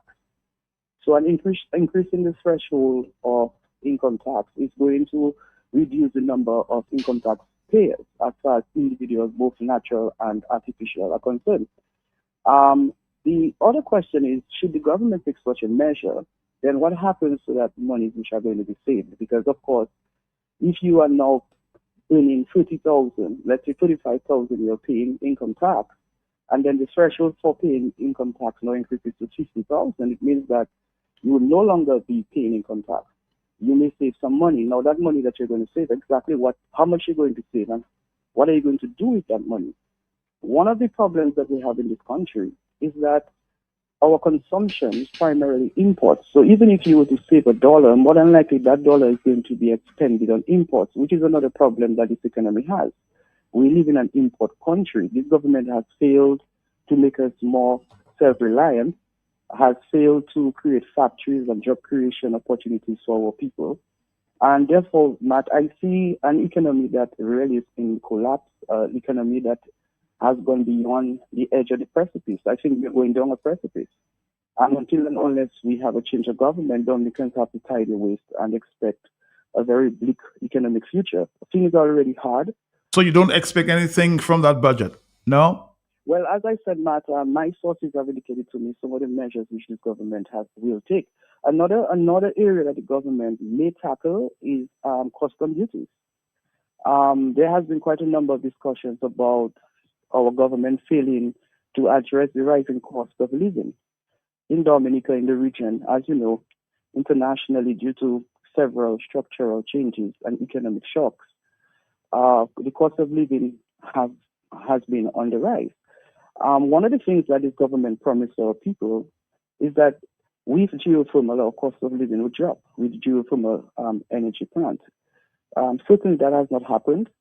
And because we're a high import country, we have to pay the increase in prices for food, and custom duties contributes towards the high prices on the shelf. So I think the government may tackle custom duties where they may reduce custom duties. Again, such a measure fiscally would not be prudent for the government in terms of revenue generation, because the government is moving into a phase where its revenue stream is becoming anemic, and to take any step to cause less revenue for the government would have to be paralleled with an increase in revenue somewhere else.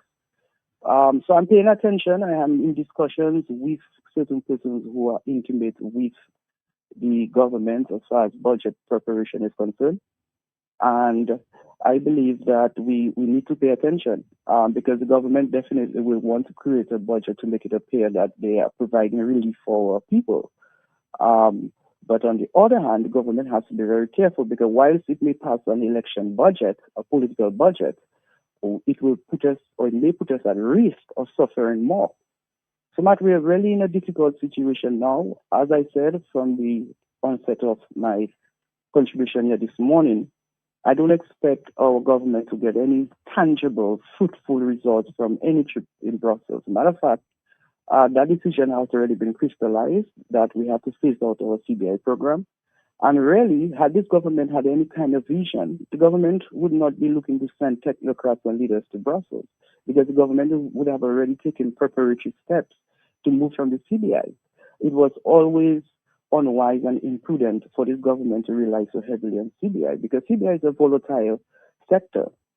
Anything could cause CBI to collapse. But a real government with a vision would understand that Dominica has comparative advantages in certain areas, as far as agriculture, ecotourism. We could have gotten into an area where we could develop a financial and digital sector. The government has failed to do so. But you did mention, because somebody's asking the question, did you say sometime earlier that about 3,000 Dominicans pay income tax? Did you Yes, say 3,000? Yes. Just about, again, Matt, we live in a country where this government has failed to take data collection and data analysis very seriously. There has been a decline in our statistics division as far as publication of data, economic data. So if you go to Inland Revenue to get data, you go to Customs to get data on government receipts, you would note that there are struggles in getting proper and accurate information. But from my source, just about 3,000 Dominicans are paying income tax. I think about it, let's just say we have 60,000 people, and our tax base is financed by just about 3,000 persons. It says everything about our economy. It tells you that our economy is not only small, but our economy has serious issues, because traditionally, tax revenue is an important component in every country. Some countries more than others. So, for example, I mentioned the European Union. those countries rely heavily on their tax-based system. In Dominica, we have relied more heavily on non-tax revenues, such as the CBI program. As you know, the Prime Minister always boasts about how we don't have to pay taxes, even for the construction of the international airport, something we also have to pay attention to. But if you notice, as far as capital projects in Dominica are concerned, again, I'm having a pre-budget presentation here.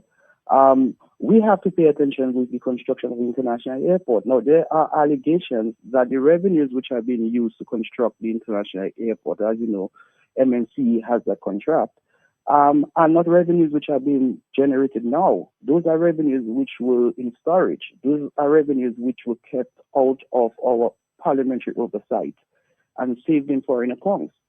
So even if the receipts from the CBI program has plummeted, MNCE has been able to finance the construction of the airport because it had so much out there. And that is something as Dominicans must never, never forget. How a country, a prime minister, gave one company so much power to receive so much funding from the sale of a public good, that is our passports, without parliamentary oversight, without proper accounting. To this date, we don't have proper accounting on passport receipts. All those are concerns which have been expressed by international actors as far as our CBI program is concerned. But not only that, Matt, when you look at the hotel construction, because again, the CBI revenues were used in a lot of dead-end projects, whilst we appreciate the housing revolution as dubbed by the Dominica Labour Party government. Somebody's asking a very important question before you go, Joshua, because it appears that with this bill before the U.S. Congress there, if this passes, it means that, there'll be a lot of repercussions. And it means that it might be a moment to drag or move or get protest action in this country, because a lot of people will be suffering. Tourism may be suffering there. You won't be able to move to the United States. People will be banned from entering the United States, if they don't have the necessary documents. Would that be a time that you on the opposition side would protest this move? Well, Matt, as you say, if that bill were to pass, at this stage we can only speculate.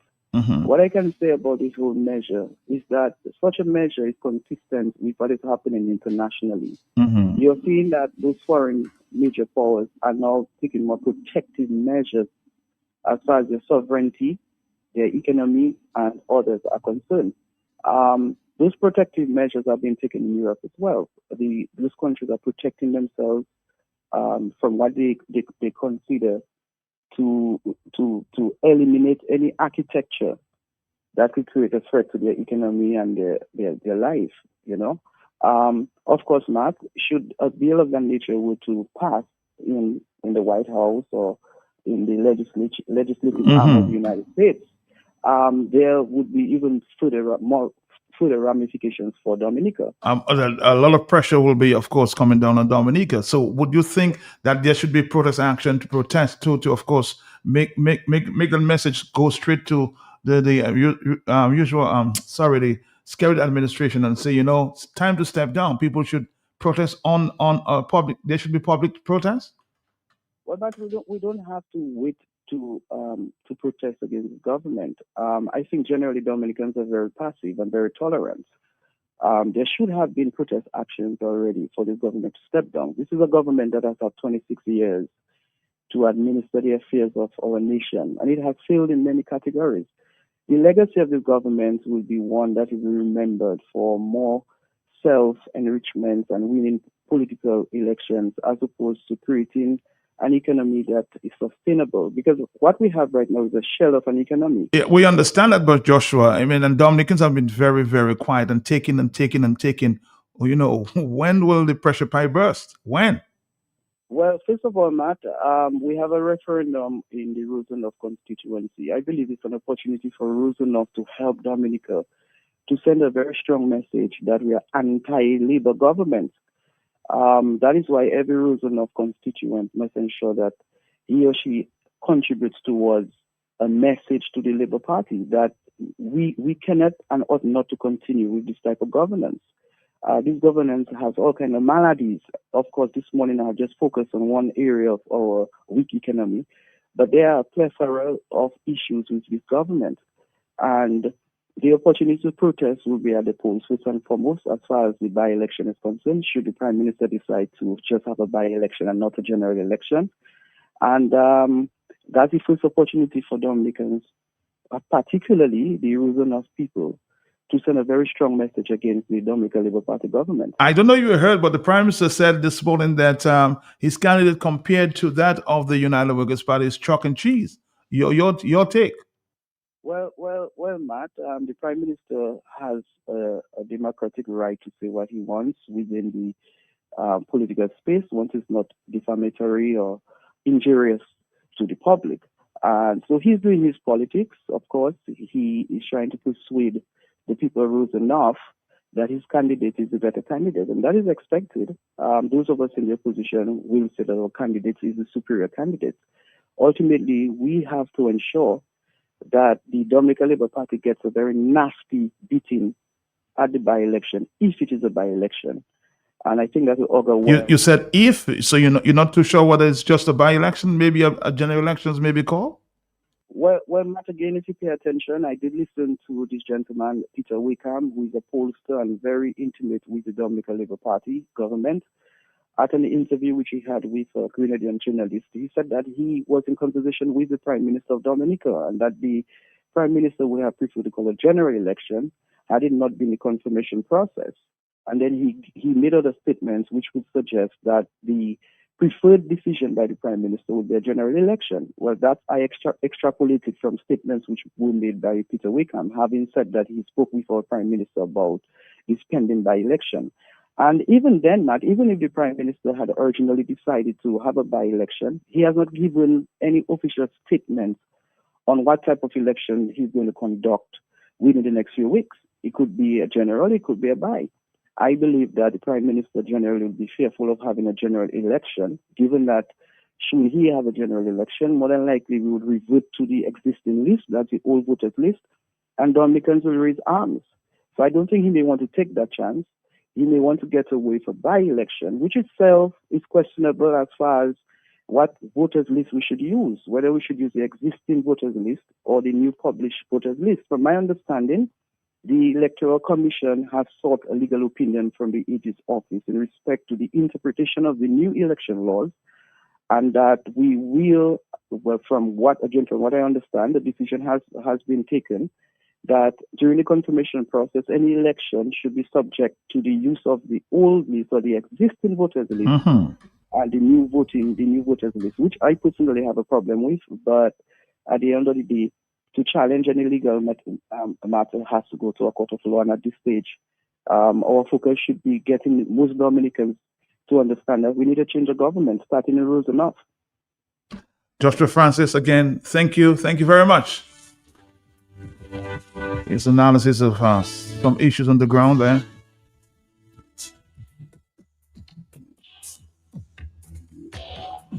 By-election or general elections, what do you expect from the Prime Minister? As Joshua just indicated, based on his sources, the budget may be somewhere around August 3rd. That's about a few weeks away. Huh? Let's find out. On the telephone, hello, talk to me, yes? Yes? Yeah, good day, man. Good day to you, sir. Yeah, you know, one of them times you had a conversation with a guy and you're trying to undermine the leader of the opposition by telling me how the leader of the opposition trying to move away from CBI and how much people have benefited from CBI like it's a talking point. Mm-hmm. And I explained to him that if the man have a plan, and he said he have his 10-point plan to gradually take us out from under CBI, it's a good thing.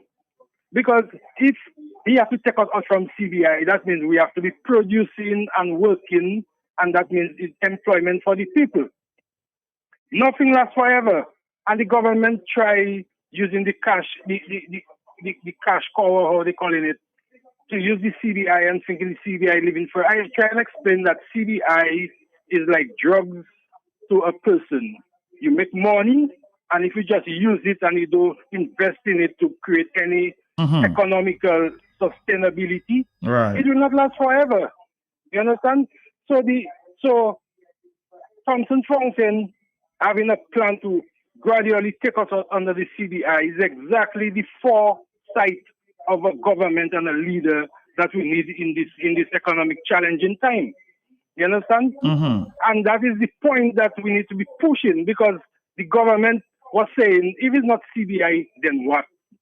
You mean to tell me all your travels, all your friends, you have no idea, you saw nothing that you could bring back to the Dominica that could sustain an economic reality that we could live by? Because I always tell people, the CBI, our economy is on a bubble. Anytime this bubble bursts, we're going to feel it. And it's just a show. You know, our economy is based on CBI, is a thing where they can control you. They can tell you what to do and what not to do. You're in their mercy. But if you take that money and invest in agriculture and industry like factories and those sorts of things, our people would be working. We would not have to rely on the CBI. The CBI would have been one arm, let us say, of our economy. But the money is not even going into the treasury. It's going into somebody's private bank account. And nobody's accountable. Nobody can say anything. And also, if something happens today or tomorrow, they are going for our money. So we need to people try and undermine the government many ways. And, you know, the government talking points and people and pundits trying to undermine everything. But the reality is hitting us in our face, because from the time Amscary came into government, we used to go Canada for free, without visa, visas implemented. We used to go England without visa, visas implemented. And warning after warning after warning have been given to the government, and they take no heed. And they were trying to downplay it and trying to undermine the character of the people that were giving them those warnings. Mhm. And I mean, look it in our eyes. It's on our face. We have to face the realities. Remember the question, if not CBI, then what?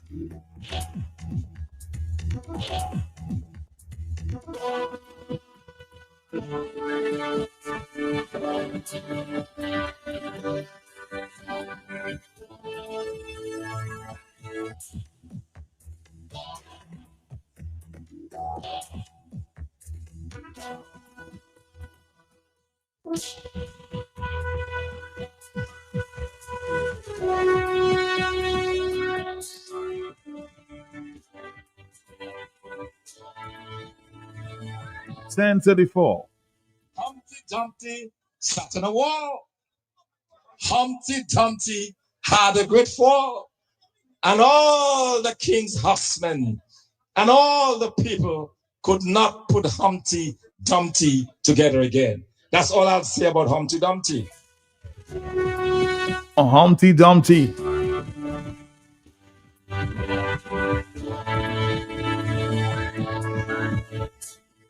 And all the king's horses. Oh boy. Hello, talk to me. Are you there, caller? Yes.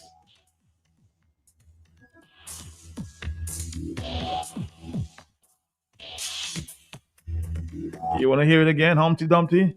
Humpty Dumpty sat on a wall. Humpty Dumpty had a great fall. And all the king's horsemen and all the people could not put Humpty Dumpty together again. That's all I'll say about Humpty Dumpty.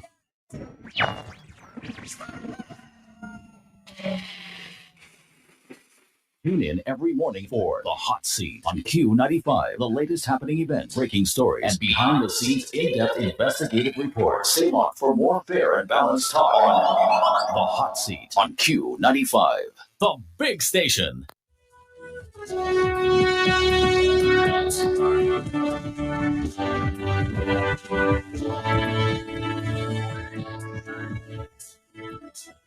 Let's continue this morning. The Hello Talk to Me. We have a stop coming up with our friends there from Flow Dominica. Hello, talk to me. Yes. Yeah, Matt, quickly, I heard Please. Ned talking about bullets in Salisbury, Yes. and I'm talking about the stipend they were giving the elderly. I stepped out, and when I came in, it was a bit vague. What do you want to talk about the shooting, Matt? Well, there was a shooting incident in Salisbury last night, where a young man received some. I don't know how many bullets, but it was a masked man who, of course, got engaged in that activity, and the young man received several bullets and was taken to the hospital. I'm not too sure what's his condition at this time, but that's Okay. yes. Okay, you there with me? I'm right here. Yeah, Matt, I coin it democratic fascistic dictatorship. If what Ned is saying, Matt, is true, pertaining to the people that are getting the little stipend based on the age of 60 or whatever they're giving them. And Salisbury, the selective and deliberate discrimination, Matt, that we are looking for what that is upon us already. So I am just saying, Matt, we had 4.5 years, Matt, of cheese. Matt, you eat plenty cheese now? Cheese. I don't really eat cheese like that. No. Okay, well, Matt, people eat cheese. I don't eat cheese, but during that time I was eating cheese, 4.5 years of cheese. Now is chuck with 7 years with chuck, Matt. Matt, I'll write it cold. Don't give me no chuck. So when these criminals come in with a chuck, Matt, about this is chuck and cheese, Matt, Dominicans are waking up and they need to get mad. Dominicans, stop getting mad with each other. Stop fighting each other. We have a common enemy. That is the Dominican Lethal Party, that twin, the Dominican Lethal Party with the PRC, the People's Republic of China, a dictatorship. All you expect for things to get better, you see the resurrected martyrs against Thompson and everybody. Now you're hearing about people are getting the little stipend, they're taking it back, and it's war they're ready for. All you things carry joking, continue to divide among all yourselves and fight, and not realizing there's a common enemy that are looking to devour us all. Thank you. Bless. Well, when we come back, our friends from Flo Dominica. Stick around until 11 o'clock.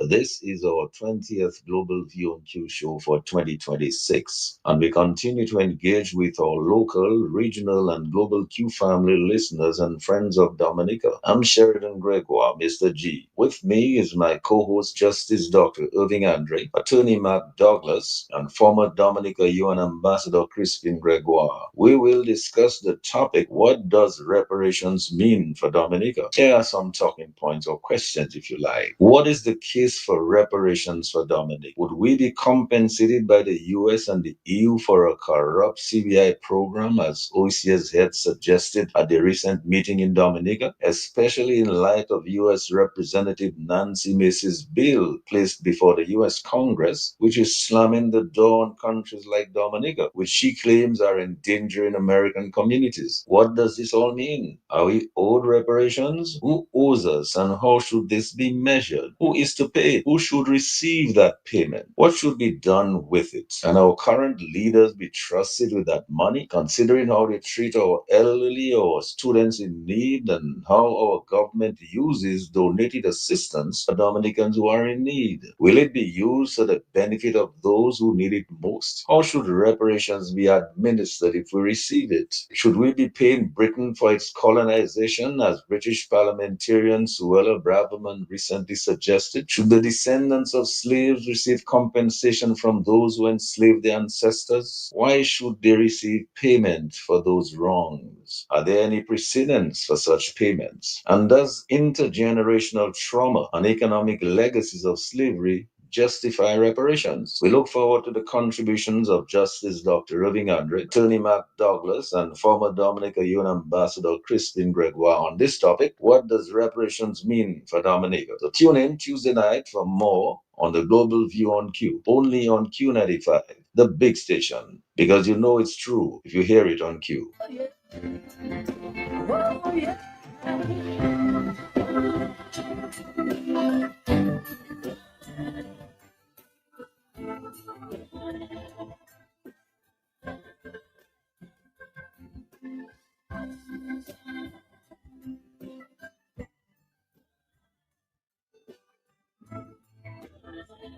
bundle and watch $98 flow back into your pocket. It's simple. Just add mobile to broadband and save big with Flow. Get fiber fast Wi-Fi at home and all the data you need on the go. We've got you covered everywhere. So what are you waiting for? It's connection times 2 and up to $98 in savings for you. Add mobile to broadband today and take your connection to the next level. Visit in-store or online at discoverflow.co for more details.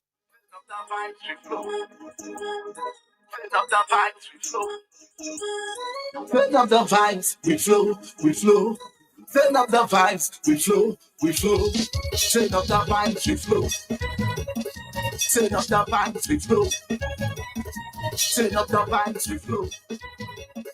Turn up the vibes, we flow, we flow, we flow. Hey yo, this is Estebantan, and this summer we're turning up the vibes with Flow. Sign up for a mobile plus internet bundle and choose your reward. A 22-inch TV, a smartphone at $200, or a free trip via Express the Field. Need internet? Switch to Flow and enjoy a free appliance. Switch to Flow Portrait and unlock exclusive rewards, including tickets to your favorite events. And that's not all. You could also win one of 4 grand prizes, including a brand new Samsung S26 or a VIP trip to Barbados for soccer on the hill. The rewards are turn up, the prices are turn up, and Flow is ready to give you a summer experience like never before. So sign up, tweet up, bundle up, or simply pay a bill in full. One campaign, 3 seasons, endless rewards. Live more, enjoy more, and turn up the vibes with Flow. In the time you pull your boss. And I endorse this message. Visit the Flow store today. Terms and conditions apply. Turn up the vibes with Flow. Turn up the vibes with Flow. Yes, we are. We are. Saying good morning, Dominica. Good morning to the listeners of Q95 Radio. To everyone part of the Flow family, good morning to you and thank you for choosing Flow. We have just a few minutes and a lot to share. So many exciting things happening. But you heard about our campaign right there from the Booyah Boss himself. Estebantan. We're turning up the vibes this summer. We've been turning up the vibes since May 15th when we launched our summer campaign. Exciting campaign, exciting rewards for our customers. Our customers bundling, they still get the opportunity to win or get a direct ticket via Express the Zille. And of course, that takes you to Guadeloupe, Martinique, or St. Lucia. And it's not a chance to win. So every single customer who adds mobile to their internet service or adds internet to their mobile service can enjoy that reward. And the choice is yours. So if you don't want to get the ticket via Express the Zille to travel, you can also choose a device. You can choose between a 32-inch TV or a smartphone at $200. And those of you who've been following our page, I mean, you can definitely see all the customers that are walking away with their TVs. I'm not sure what happened last week, but last week it was TV galore. Every single day I went into the store, I could see a customer walking out with a TV in their hand, on their shoulders. One lady had hers on her head. So ensure that you get, of course, rewarding with Flow today.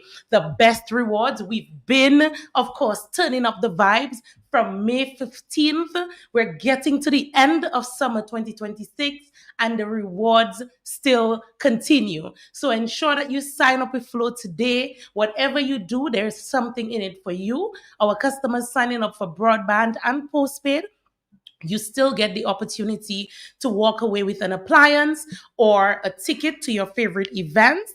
Right now, it's all about Breakfast Fest. So you can get your tickets to Breakfast Fest. If you're looking to buy a ticket, you can purchase at our retail experience center. And that's the only location that you can get a ticket, a VIP ticket to the 10th annual Daybreak Breakfast Fete. If you sign up for broadband, you get a Breakfast Fete VIP ticket at only $150. That is until stocks last. So do not wait until the end of that and let me know, Francine, I didn't get my ticket. I'm telling you today, make your way down to Flow office and ensure that you sign up for broadband and walk away with your Breakfast Fete ticket for only $150. And even our prepaid customers, we want to remind you that there's still a lot in store for you. When you, of course, activate a 7-day combo plan, you walk away with 35 gigs of bonus data that takes you to 47 gigs of data at only $30. We're committed here at Flow to give you the best value at the best prices, and we're doing that in our actions. We're doing that in the amazing promotions that we continue to bring to you. So again, Summer 2026 is on. Today is already the 21st of July. I'm not sure where the time is running, but we're here with you and we're here rewarding you and allowing you to turn up the vibes this summer. Of course, last week, Matt, was very exciting for us at Flow. We gave away our first grand prize. There are still 3 other prizes left. So one lucky customer won that trip to Soca on the Hill in Barbados. And of course, we want to big up our customers one time. Miss KB, of course, was the winner of that trip. Tamika, congratulations to you. And we look forward to hearing about your experience at Soca on the Hill in Barbados. Everything is going to be taken care of course, to and from the airport to her hotel, to Soca on the Hill, where she can enjoy a VIP cabana. And the funny She doesn't thing, want anybody to carry her bag. well, I asked her, I was willing to offer my services, and Matt is offering his services as well. So Tamika, if you need some extra support, we've got you. But of course, we're really happy for her and the other customers as well who won last week, Friday. But Tamika, she was quite excited when we called her and mentioned that she was one of the lucky customers getting a chance. She told us that her suitcase was already packed. She's ready. Oh, so she's ready. She's ready. Like Freddie. And lo and behold, she won that prize. We also have 2 other customers who benefited as well. We want to big up Warren Sandy. He won a 3-piece appliance set, and that had, of course, a toaster oven, a coffee maker, and a blender, and it came in very handy. I love when our rewards benefit our customers in an extra special way, because he just moved to his new apartment and he mentioned that these are some of the things he needed to get. And there you have it. He came to Flow on last week Friday, and he walked away with that appliance set. And we also have Moses Lander, a customer who switched to Flow just recently, and of course he walked away with a $500 shopping spree. So quite a number of exciting things happening at Flow. Of course, we're also up and about in your communities, and those of you who are used to hearing the voice, I know you recognize that the voice is a little hoarse today because a lot has been happening. This weekend was really exciting, Matt, with World Cup action. We also had Gute Dominique. Gute Dominique was amazing. That happened on Sunday at Layu. And we had a number of businesses who came out and they took part in the One Pot Challenge. And big up to Starlines Restaurant. That's an ITIL restaurant on River Street. They emerged the winners. I actually have to make my stop this week to ensure that I get some of my ITIL, Where you cuisine. said the restaurant was? It's on River Street. Oh, yes. Located right. I know that. Really good stuff. They won the competition. No meats at all, just veggies. And they won. I've been there. Yeah, they Yes. won. It's really good, right, Matt? Mhm. Yeah, it's really good. So check them out. But Goûter Dominique continues, Matt, throughout the week. So there are quite a number of restaurants that are taking part in this, and there are specials, special meals that's being created. It gives you a taste of Dominica, especially if you're a visitor.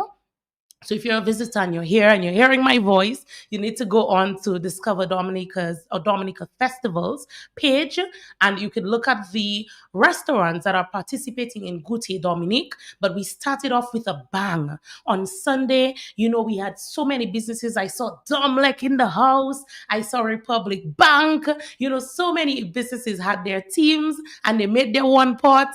It was really, really, really exciting. I saw a Sang Coach. There was a Codfish Pilau. There was a Kalaloo. I mean, it was a really good event. So big up Dominica Festivals, first of all, for this event. Flo was really happy. I think next year the Flo team will be cooking. But this year we supported with connectivity. You will be the chef? You never know. I can do a little something on the side, Matt. I just asked. So look out for me next year, and the team will be cooking up a storm. But of course, we were really happy to support with being able to broadcast the World Cup on the big screen right there at Goûter Dominique. Of course, always supported compliments Flo. So we're really happy about that because the chefs got to enjoy the World Cup after cooking up a storm. Well, let's take a break. We'll come Yes. right back. Yes. We'll come right back.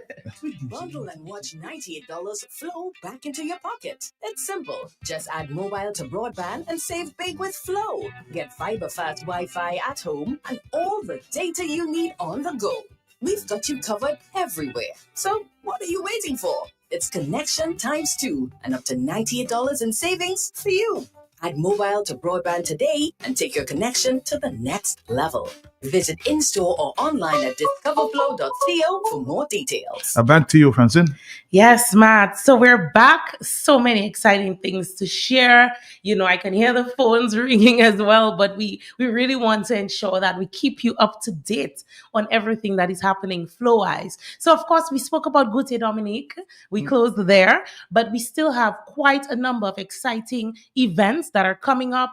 From the 31st, we're really happy to support the Bike Festival, and we have a special just for the bikers that are coming in. So if you're listening and you'll be traveling to Dominica for the Bike Festival, we have an exciting offer for you. All SIM cards are free for the bikers to ensure that they're connected when they get here on island and more. So stay tuned, of course, to all of that. This Friday as well, the bikers are going to be at the Flow Experience Center at our storefront, and we're collaborating with Carib, and HHV Wichich on this exciting promotion. So this Friday from 1 p.m., you need to ensure that you start making your way over to Flow. The bikers are going to be there. So if you want to meet and greet some of your favorite bikers, then you can definitely ensure that you're there. We have some exciting entertainment as well happening right there at the Flow Experience Center. We also have Heritage Relay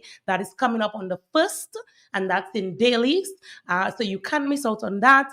Of course, it's quite exciting, and it allows you to connect, with culture and the communities. So you can't miss out. Grab the family, pack up the vehicle, and make your way down to Dailies for the Heritage Relay. And of course, Breakfast Fest is on, powered by Flow, supported by Flow for 10 years, Matt. 10 years we've been supporting the Booyah boss himself, Asa Banton, and the Daybreak Breakfast Fest. So that will be on, powered by Flow again. And Matt, I just want to say that, here at Flow, and even, personally sitting in this role, we are very interested in supporting our communities. And I think this is important. And I do want to call all the other corporate partners as well to come on board. It's not just about the sale. It's not just about the numbers and the revenue, but you have to make an impact in Dominica. You have to support the culture. You have to support our people, and I really want to see more corporate entities getting involved in what's happening in the communities, getting involved in the events and supporting the organizers, the different groups and charitable organizations on island as well. well. I really want to see more of that. Flow Dominica, we pride ourselves for sticking very close to our communities and ensuring that we support our people. We have so many exciting announcements coming up soon. We have our usual collaboration with the Kalinago Child Support Foundation, JCI, and Flow. We're also cooking up something big. So many exciting things. Matt, I know that the time is running out. Before we leave, I do want to congratulate our students. Firstly, all the students who graduated, regardless of the institution, be it primary school, secondary, even the college, we want to say congratulations to you. They're now moving into the working world, and some of them pursuing further education. But nonetheless, we want to remind our students on the importance of remaining focused, and not taking for granted the role that they play in shaping the future of Dominica. We also want to congratulate, of course, Jeff Augustus, our adopted school, the Rosa Primary School. He was, of course, the valedictorian. We were really happy to provide him with an amazing award from our country manager. So Jeff, big up yourself and all the best as you move on to high school. We also want to congratulate the valedictorian of the Dominica State College.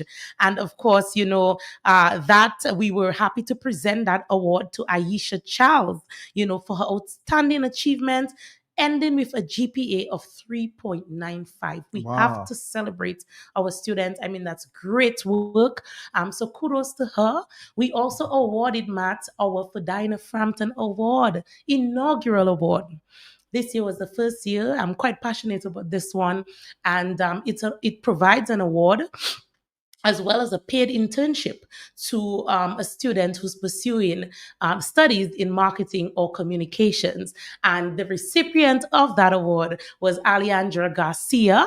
She emerged the head of the marketing course, at the Dominica State College, and she will be joining us for her internship very soon. So Matt, when I come here, especially on the days when the voice is not doing its thing, I'll have some company because you're going to see more of her. And throughout this experience, she'll be leaving with a certified reference letter. Of course, it's a paid internship. She'll be working hand to hand with me. So I get to, also pass on some of the skills to her and just expose her in a very meaningful way to the career of marketing and even communications. So really, really excited for her. Matt, the family is also growing. In closing, I want to big up our brand new ambassadors. Big up Jody Dublin Dangleben and Shy Guy, of course, joining the Flow family last week, Friday. So, Matt, you're going to hear new voices, and I'm so happy about that because it's really been me for a little while, right? And you need a little break, yes. Yes. So you're getting new voices, you're getting new persons to tell you the Flow story. And it's an opportune moment because Dominica, when I say that we have big things in store for you, I mean it. We're really keeping our ears close to the ground. We're looking at the things our customers are asking for and saying that they want from their telecoms provider of choice. And we are here to provide that. So stay tuned, continue to support Flow because the support to Flow is a support to the communities and a support to Dominica. So Matt, thank you so much. And kudos again to all our students who graduated, all our customers who continue to be rewarded from Flow. Big up yourself. And to everyone else, if you're hearing this voice and you're not on the Flow network, that's your sign to switch today. So visit us, ensure that you're on board. Thank you so much to the listeners. I know the phones were going off. Thank you for the love. This is Francine signing out. All right. See you again next week, same time. Thank you. Thank you.